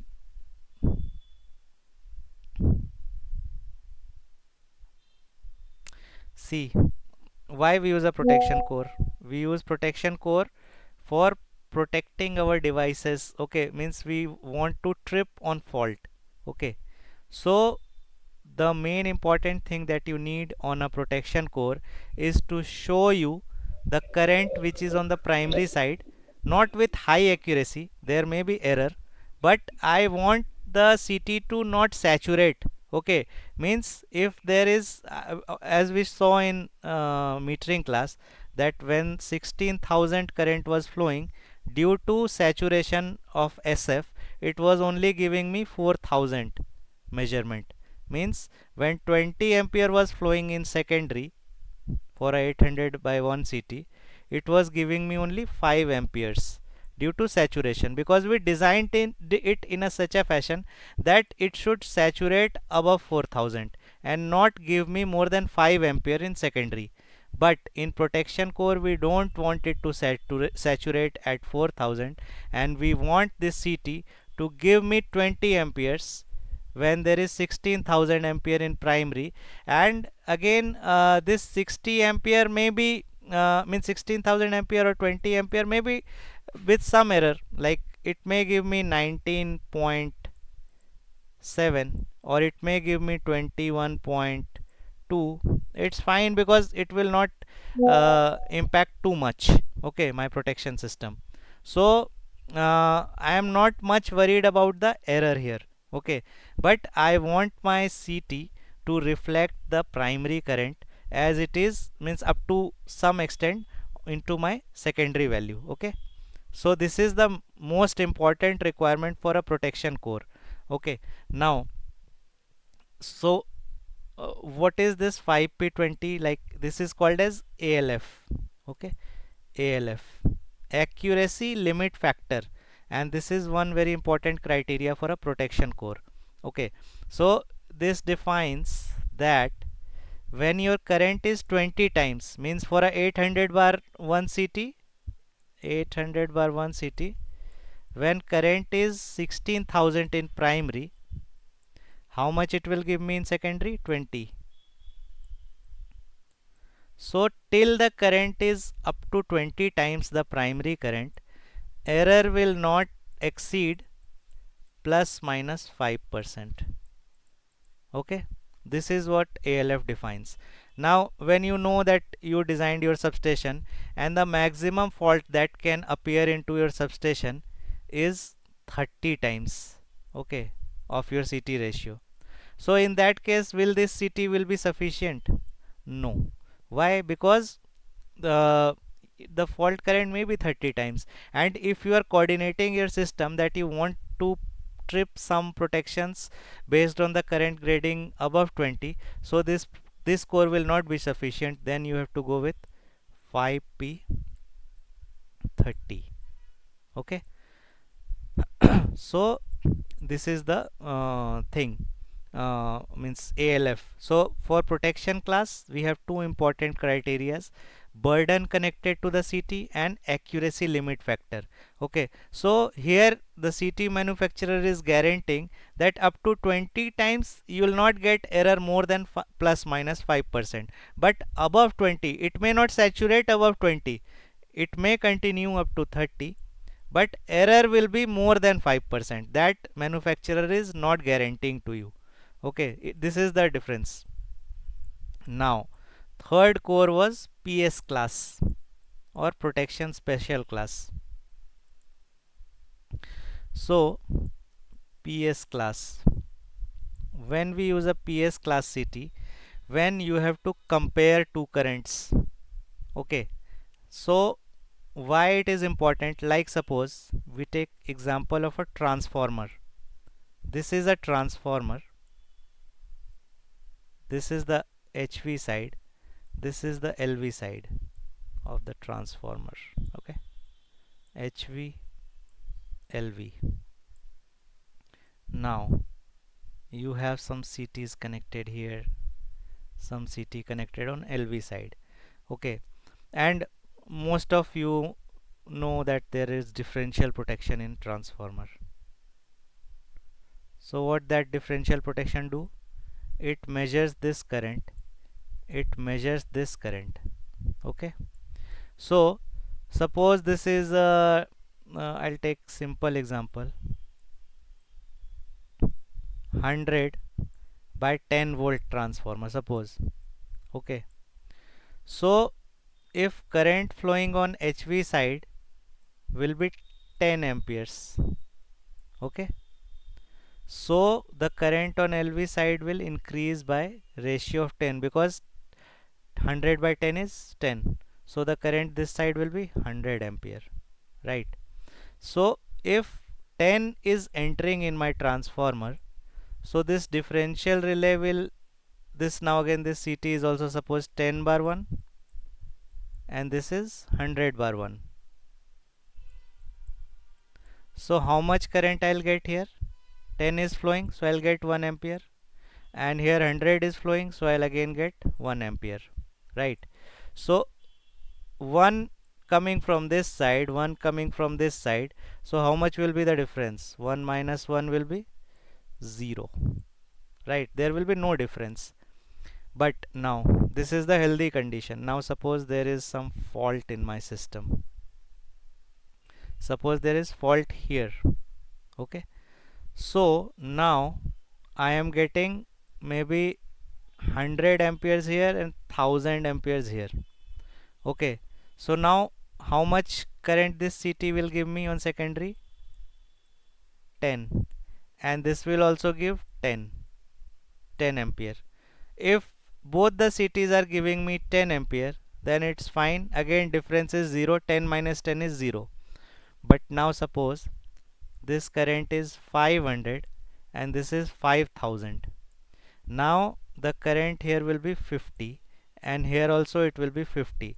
But this CT got saturated at 30 amperes only.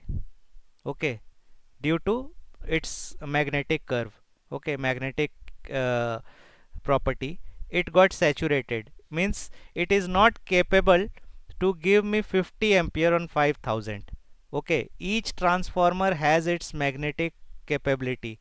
Okay, each CT transformer, whatever you talk about, so the core is designed in such a fashion that it will work for the design parameter, but if your input goes beyond that design parameter, then your core may saturate. Okay, so if this core got saturated, so what will happen? I will not get 50, I'll give 30 only, but this not got saturated, so this gave me 50. Okay, so I got 50 from here and 30 from here, and the difference is 20, and this is good enough to trip my differential protection. But fault was not in the transformer. Differential protection is for what fault? Inside the transformer, not outside the transformer. But this differential protection tripped because there was CT saturation. So there comes the use of PS class. Okay, so what PS class is designed for? It is designed for knee point voltage. Okay, knee point voltage, and this is like the knee point voltage. Okay, so what is knee point voltage? Knee point voltage is nothing, it is the point at which your CT will saturate. Okay, so suppose the knee point of this CT and this CTs are same, so what will happen? 500 flowing from here, 5000 flowing for here, this is also saturating at 30 ampere, this is also saturating at 30 ampere, so I'll get 30 from here, 30 from here, both will be 30, so I'll get 0 as difference. Why? Because I matched the knee point of both these to suit my scheme. Okay, so when we talk about comparing two CTs, okay, so knee point voltage is one parameter which defines the saturation level of CT. So what is knee point voltage? I'll quickly try to explain. If you not explain, you can just let me know. Suppose this is a transformer, this is the core, magnetic core, and again this is the secondary winding. So this is my P1, P2, this is S1, S2. Okay, so what happens when there is some current flowing here? So what it does, it creates a voltage drop here, okay, across the coil. So suppose this voltage is V1. Now when there is a V1 voltage, so some flux will be flowing in the core. And why this flux flows? Because this is a AC voltage. So AC voltage keeps on changing its magnitude and angle with respect to time. So as you know, like as per Faraday's and Lenge's law, that whenever there is a coil and you have some magnet, okay, magnetic field, and you either move your coil or move your magnet, so that the magnetic flux will change. The magnetic flux which is coming in contact with this coil will change. So when you will move, this flux will change because it will not be same. So what happens at that time? Some voltage is induced in the coil. Okay, some voltage will be induced in the coil. So this flux is so this is vice versa. Okay, if you give some voltage and there is some other electromagnet or some what we say, magnetic field carrying device like core, okay, this core. So when there is a changing voltage, so it will create a flux, magnetic flux. Okay, and this will be also variable magnetic flux. This will keep on changing. Why? Because my input is changing. Okay, so when this flux will be flowing in the core, it will link with this coil and it will produce some voltage here also, V2. Now when the current increases, voltage also increases, flux increases, and the voltage here also increases. Okay, so you keep on increasing the voltage, flux will increase and increase the voltage on secondary side. But this core has some limitations. It cannot increase the flux to unlimited value. Okay, so what happens that up after some times the flux carrying capacity starts to reduce. Okay, means it will not carry more flux up to that limit, after that limit. So it will keep the flux constant. It will not increase its flux after a certain value. So that particular value, what will happen, even if you keep increasing the voltage V1, this V2 will not increase more than that, right? Why? Because now the flux is not increasing after that limit, because this core had a limit to carry certain amount of flux and it got full. Okay, so the reflection will not reflect on the voltage increase, reflection of primary will not reflect on secondary side. So same is the case with CT. Okay, current is flowing, some flux is generated, it is linking with secondary, creating some voltage. Now when you are connecting some device in the secondary winding, so if the voltage is increasing, this current flow is increasing. But suppose the core saturated, now it is not in a condition to carry more flux, so this voltage will not increase, but the current here is increasing, so this voltage is increasing. Okay, but this V2 is not increasing due to flux being stable. So here you will not get that. Like suppose here I am getting 16,000, so I was expecting 20 amperes to flow here, but since this core saturated at 8,000 itself, so I will get only 10 amperes here. Okay, so it's like that. Now I am talking in terms of current, but I am saying knee point voltage, right? So why we say voltage? Why? Because normally these knee point voltages are very high. Okay, so like suppose what will happen, suppose your CT is saturating at 40 kilo amperes, means 40,000 amperes, right? 40,000 amperes. So when 40,000 ampere is flowing in primary, so can you check this thing practically every time for each CT? Is it possible to check this thing, to check the knee point value by injecting 40,000 in CT primary and checking whether I am getting like 50 ampere for 800 bar 1 for each CT? Is it possible to inject 40,000? Do you know how much it takes to generate 40,000 amperes anywhere, and how much conductor size you will need for this 40,000 to carry. Okay, so it is not possible to generate very high currents at site or at testing facilities every time. Okay, so what we do, instead of injecting this current in primary, what we do for CT, this is the core, this is the primary,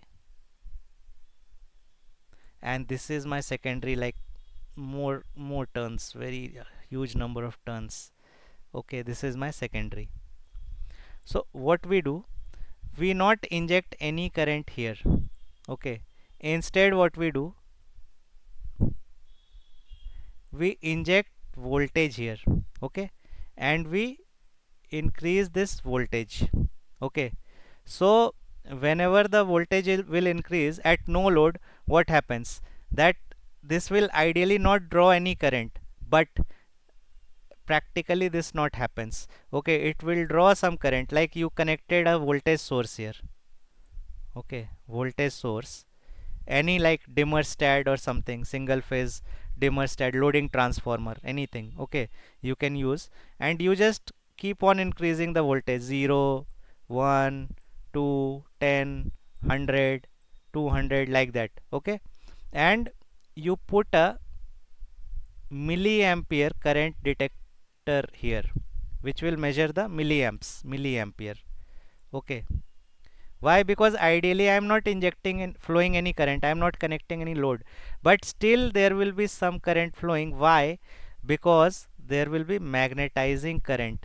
Here it is connected to a core, so this core will generate some flux, and that flux generation will draw some magnetizing current from my source. So that current will be very small, very small.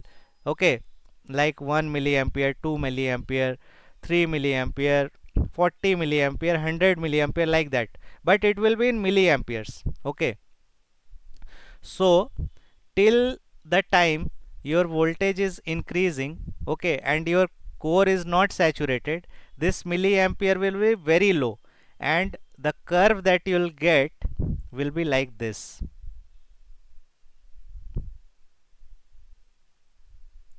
Okay, so this will be your milliampere, this will be your voltage. Okay, so when initially you will increase the voltage, slowly what happen, as you will increase the voltage, your milliampere will also increase gradually. Okay, very little. Okay, but after certain voltage, what will happen, that abruptly the milliampere will increase drastically. Okay, so the point at which your milliampere increases drastically, magnetizing current, is called as knee point voltage. Why? Because and the definition of knee point voltage is this: 10% increase in voltage, means the voltage that you are injecting, causes more than 50% increase in the magnetizing current. That point is called as knee point voltage. Okay, when you will increase the voltage 10%, but your magnetizing current increased more than 50% to the earlier value. Okay, so that means the knee point value has reached. Why? What happens basically, see, uh, till your core is good enough to carry the flux. Okay, till your core is good enough to carry the flux, the magnetizing current is not very high. Okay, and it increases gradually, very little increase will be there. Okay, very little increase. Okay, but when the core gets overloaded, now it cannot carry more flux. Okay, so what happens, the flux will not increase, but the voltage that you are injecting will try to push more flux into the core. Okay, and that excessive effort will draw milliamperes. Okay, huge amount of current from your source. Okay, so when there will be like no more further increase in flux, at that point what will happen, your milliampere will start increasing very abruptly, very high values. Okay, it may get into amperes rather than milliampere. So this point you will know that my knee point voltage has reached. So you can now check it in reverse fashion. Like suppose you are getting 800 ampere, so you are getting x volt here. Okay, now you are getting 1600 ampere here in primary, so you will get x into 2 volts here, like that. Okay, so as the current will increase, voltage will also increase here. So now if suppose you got 80,000 ampere and you get voltage which is equal to the knee point voltage that you calculated, that means after 80,000 your CT will not give you the reflection on secondary side. So this is the definition of a knee point voltage. Okay, so PS class scores are used when we have to compare two values. Okay, so knee point comes very handy. So if you see, I don't know if I can show you equivalent circuit, like 1 minute, equivalent circuit of CT. Yes, good. This will be more clear.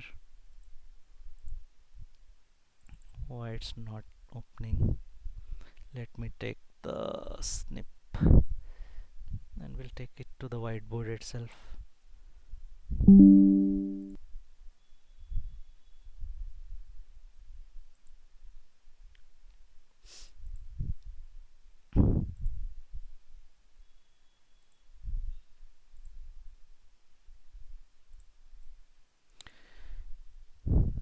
Yes, so if you see this equivalent circuit of CT, so check, this is the primary side, okay, which is driving the current in primary. Okay, so this is suppose your grid, and this is the supply coming actually which is flowing into your circuit. Like suppose this is your line and this is your CT connected. So this is connected to some grid or some source. Okay, so which is driving the current into your primary cable or conductor. So this is that primary current. Okay, now this is the CT primary coil. Okay, P1 P2.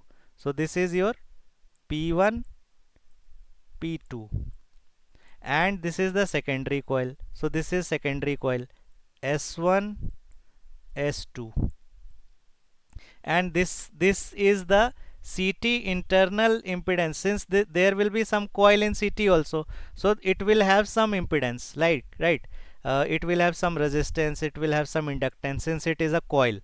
Now this is the external burden that we are connecting to the CT, that is my wire which is going into my control room from switchyard, and like the relays or meters connected. So this is the external burden, and this section denotes the magnetizing current, magnetizing component.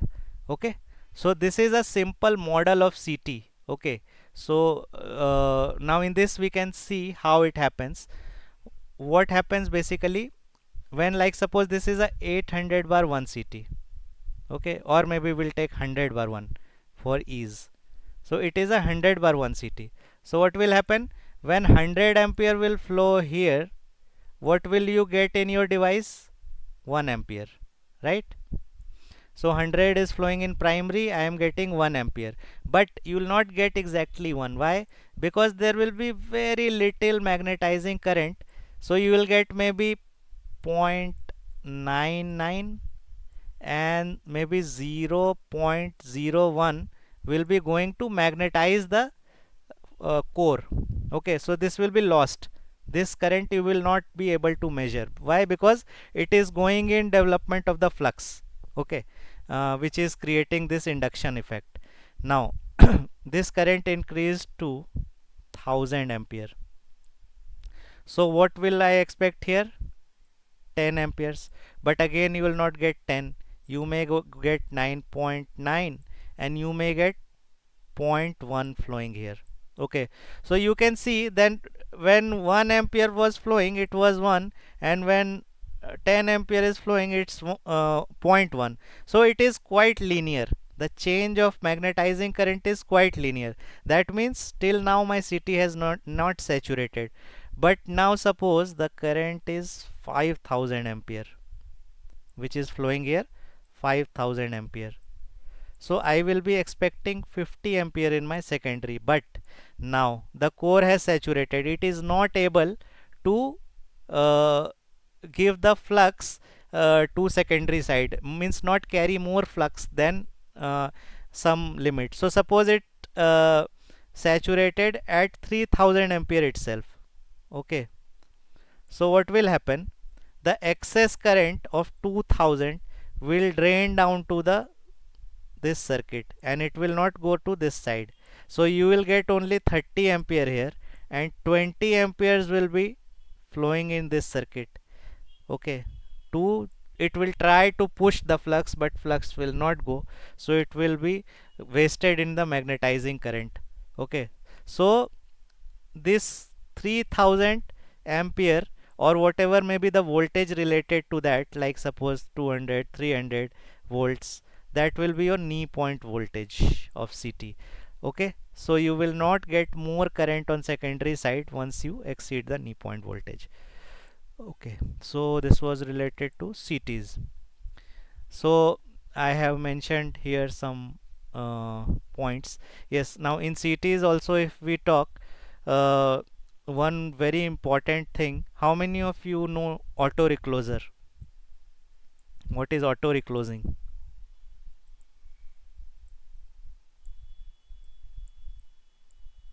Yes, anybody? This is very like common thing in high voltage mostly, and nowadays in distribution I have seen like in many countries like in Japan, and so they are using very advanced technologies. They memorize the fault for auto recloser, and then they act judiciously based on the fault data in Japan. So yes, what is auto reclosing?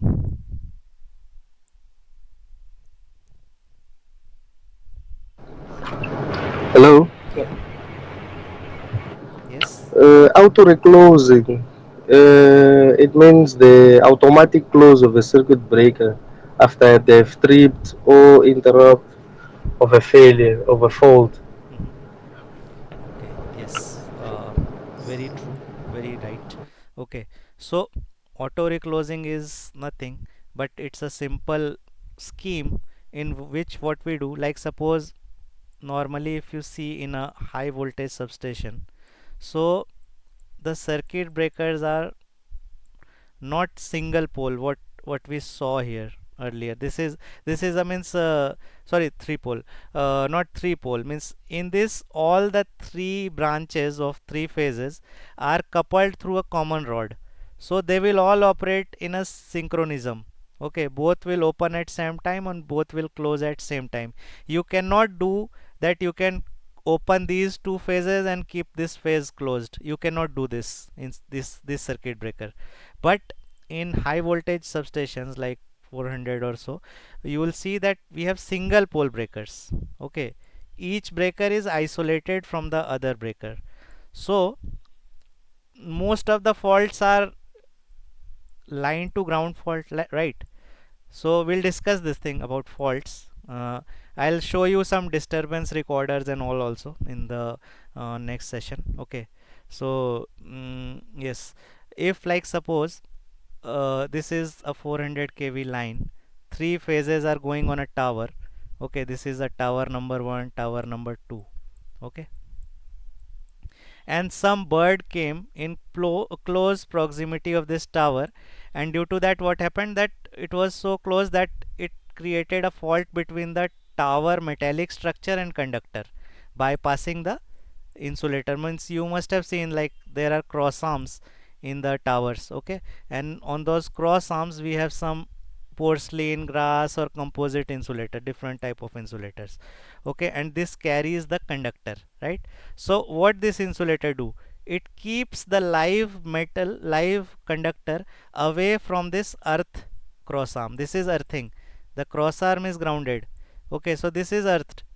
So if this touches the cross arm, it will be a fault. So like suppose some bird came here and the air in between got ionized and it created a spark between the cross arm and conductor. Okay, so what it will do, within a fraction of second, it will turn the bird into ashes, right? The bird will like die and burn and get charred, right? Electrocuted. So once the bird got electrocuted, and the line tripped, this spark will go away. It will not be there. Okay, this tracking that was created is now not there. So is there any fault now in the system? No, there is no fault. So this is called as a like birdage or a transient in the network. Okay, so this was a non-permanent nature of fault. So what we do for a line to ground fault in a high voltage network, normally only single pole breaker is operated. Okay, because the lines are connected through various circuits, interconnected. We discussed grid, okay, in the first class. So grid is what? Interconnections. So these lines are connected through various other circuits also. Okay, so what will happen, the birdage appeared here, but it got cleared when the breaker tripped, so it vanished. So after few seconds or milliseconds, you can again try to close this breaker. So if this breaker closed and there was no fault, so my system will be healthy again. Okay, so there was like nothing happened, just a little bit of disturbance you will see for few seconds or milliseconds. Okay, so this phenomena of again closing the breaker is called as auto reclose. Okay, auto reclose. Some places they called is AR, some they called is DAR, some they called is PDAR. Okay, DAR is auto reclose, AR is auto reclose, DAR is delayed auto reclose, PDAR is pole delayed auto reclose, means if you are operating only single pole with some delayed auto reclosing. Okay, so that is called as PDAR. Okay, so there are various terms, but no issues. Okay, so what happens during this time, that there is a breaker and there is CT also. Why I am discussing auto reclose, that's what I'm telling, that there is CT also. Okay, so we saw a model of CT right now. Where was that? This, yes. Okay, so there is a model of CT. Now you all must have studied this thing, that BH curve. Okay, so initially CT curve starts like this, it saturates, and if you try to get it again, the value comes down, so it will not come to 0, it will be at some other point. Okay, and again when you go down, again it will not saturate immediately, means desaturate, it will be like this. So this is called as BH curve of a CT. So once you charge a CT and it starts the means step up step down, any transformer, and once it saturates, you try to desaturate it, so it will not completely desaturate, it will hold some magnetism inside. Okay, the core will hold some magnetism inside, and this phenomena of core is called as remanence. Okay, holding the magnetic property. Okay, this is called as remanence. So what happens in like most of the cities, they are not very low remanence. Okay, means if like suppose fault occurred and your CT like suppose this is your CT curve. Okay, and earlier your CT was measuring some current and its point was here, and this is the knee point value. Okay, fault took place, so I calculated my CT in a good fashion, so I know that whenever the fault will appear, my point will be lying here below the knee point, CT will not saturate. But fault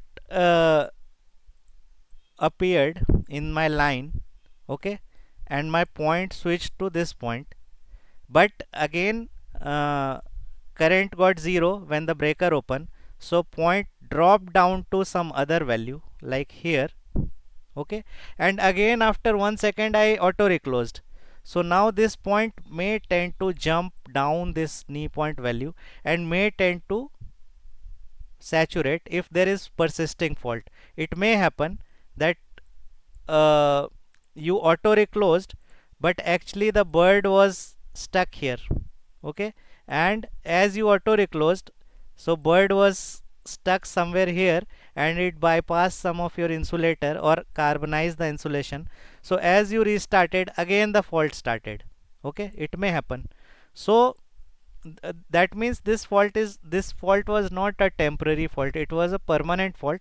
So what your system will try to do, it will try to trip.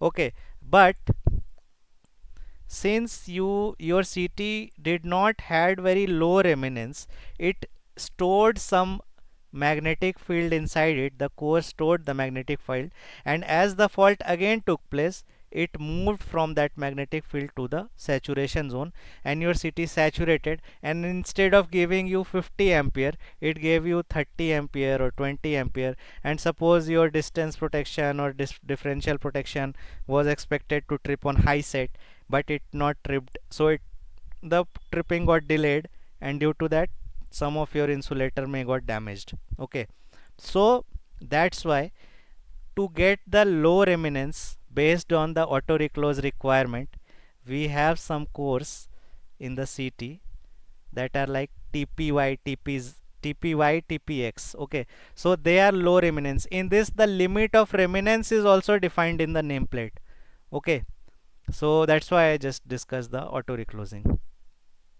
So apart from that, anyone of you worked on optical CTs? Because nowadays this optical CTs are also used in many application, especially in smart grids, digital substations.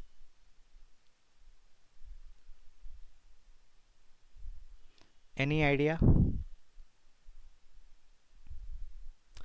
Do like if the session is getting long, if you want break, we can have a break of 15-20 minutes, then maybe we can start if you want, or if you want to connect tomorrow afternoon, maybe we can connect if the session is getting too long for you guys. Otherwise I am ready, I can continue for whatever time, because see, for me these slides are not important. Explaining, I don't even look at the slides, I just go through the topic and try to explain it in whatever I know for the subject. That's it. Okay, so it may take some time, so if you want to have a break, we can have a break of 15-20 minutes, and then maybe we can connect for uh, non-conventional CTs, VTs, then low burden CTs these days we are using, then there are CVTs, VTs, RCVDs. Okay,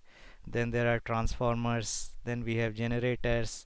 In control room also we have various devices. I have some videos also ready for uh, some like small these things, so if you want I can show some videos of switchyard. This I collected, somebody in like last batch asked me to show some switchyard. So you can see here open air switchyard, and there are 3 transformer, 4 line base and 1 bus coupler. So you can see that it's a double bus scheme. See, so this is the bus bar line that you see here, that from here to here, this is bus number 1. Then if I come to another side, so again if you see a horizontal line going from here to last, this is bus number 2. So in this, if you see, if I come to this side, so this is my bay number 1, and the first bay is that of a line bay. So in line bay, if I show you, so how it goes, so this is the 33 kV cable coming. It's a double run cable, 400 square mm 3 core cable, and the cable is going up Yes, you can see here this device connected is the lightning arrestor here on the top. You cannot see it from down. This is a support post insulator, and on top there is a lightning arrestor. So the cable that is coming 3 from kV here, cable coming. It's a uh, the cable which is coming is connected in shunt with that lightning arrestor and CVTs. So these are the VTs, these devices on top. Okay, so we discussed today that how it is connected in bay. So if suppose your cable is coming, so it will go to some line isolator, and apart from that you will have either CVT. If you don't want to include it in this section, then you can include it on other side, but again it depends on scheme to scheme. So CVT is connected in parallel, and also LA is connected in parallel. Okay, so in actual how it is, like your cable is coming on a support structure and it is directly going to the line isolator. It is directly going to the line isolator, and we are taking one tapping from here which is going to LA, and it is again going to CVT, like that. Okay, so this is actually shown here in this. You can see that from the cable we have uh, two connections going. See, one going down, one going up, right? One is going down, one is going up. So the up one is going to the parallel connection. Okay, line VT, voltage these are the transformer. voltage transformer or line This VTs. this unit is the voltage transformer. These three, and above that you can see These. on the top there are 3 lightning arresters. Then a supply is coming from This here to here, This and is this is your line isolator. line isolator. Then you can see this is a CT. So there are 3 phase CTs, R, Y and B. 3 phases are there, and these are 800 ampere CT. Okay, 800 bar 1. And this is the cable which is coming down. This is the from secondary CT. cable, look, coming from the This secondary is the wiring secondary and going cable into you the can see. control room. It's And going in trench, and then it is going into the CT junction box. So this is a very old substation. So if you see here the CT junction box, see a lizard so, also inside. how we are making star point on the Yeah, so we are bringing terminal. the CT connection. We'll discuss this thing in detail into the CT junction box. Here we make the star point and then we take into the control room. blocks. Okay. And after CT you can see that the supply is going to the circuit breaker. So this is a circuit breaker. Okay. Now from circuit breaker supply is going up Look, from circuit breaker, if you see to the circuit. Now from circuit breaker supply. yes, so you can see from here this tapping is going, and this is going to two sides, this side and this side. So this is going to bus selection isolator. This is my bus selection isolator. This is connected to suppose bus number 1, and the back side is connected to bus number 2. So you can see this isolator is open right now, but the back side isolator is closed. Okay, Supply is going up onto the bus selection isolator. So again the bus selection isolator is on this side and another side. So you can see one side bus selection isolator, these isolators are open, and other side isolators are closed. So this line is charging the other side bus. Okay, now this is my transformer. So again if you see on the transformer you'll find that there are like transformer also same kind of many devices, and this is the bus will 11 be there, kV and supply. this is the like step down supply going into, And this is the like from that side we are getting the supply 33 kV, and it is converted to 11 kV going via this cable to the switchgear room inside. Okay.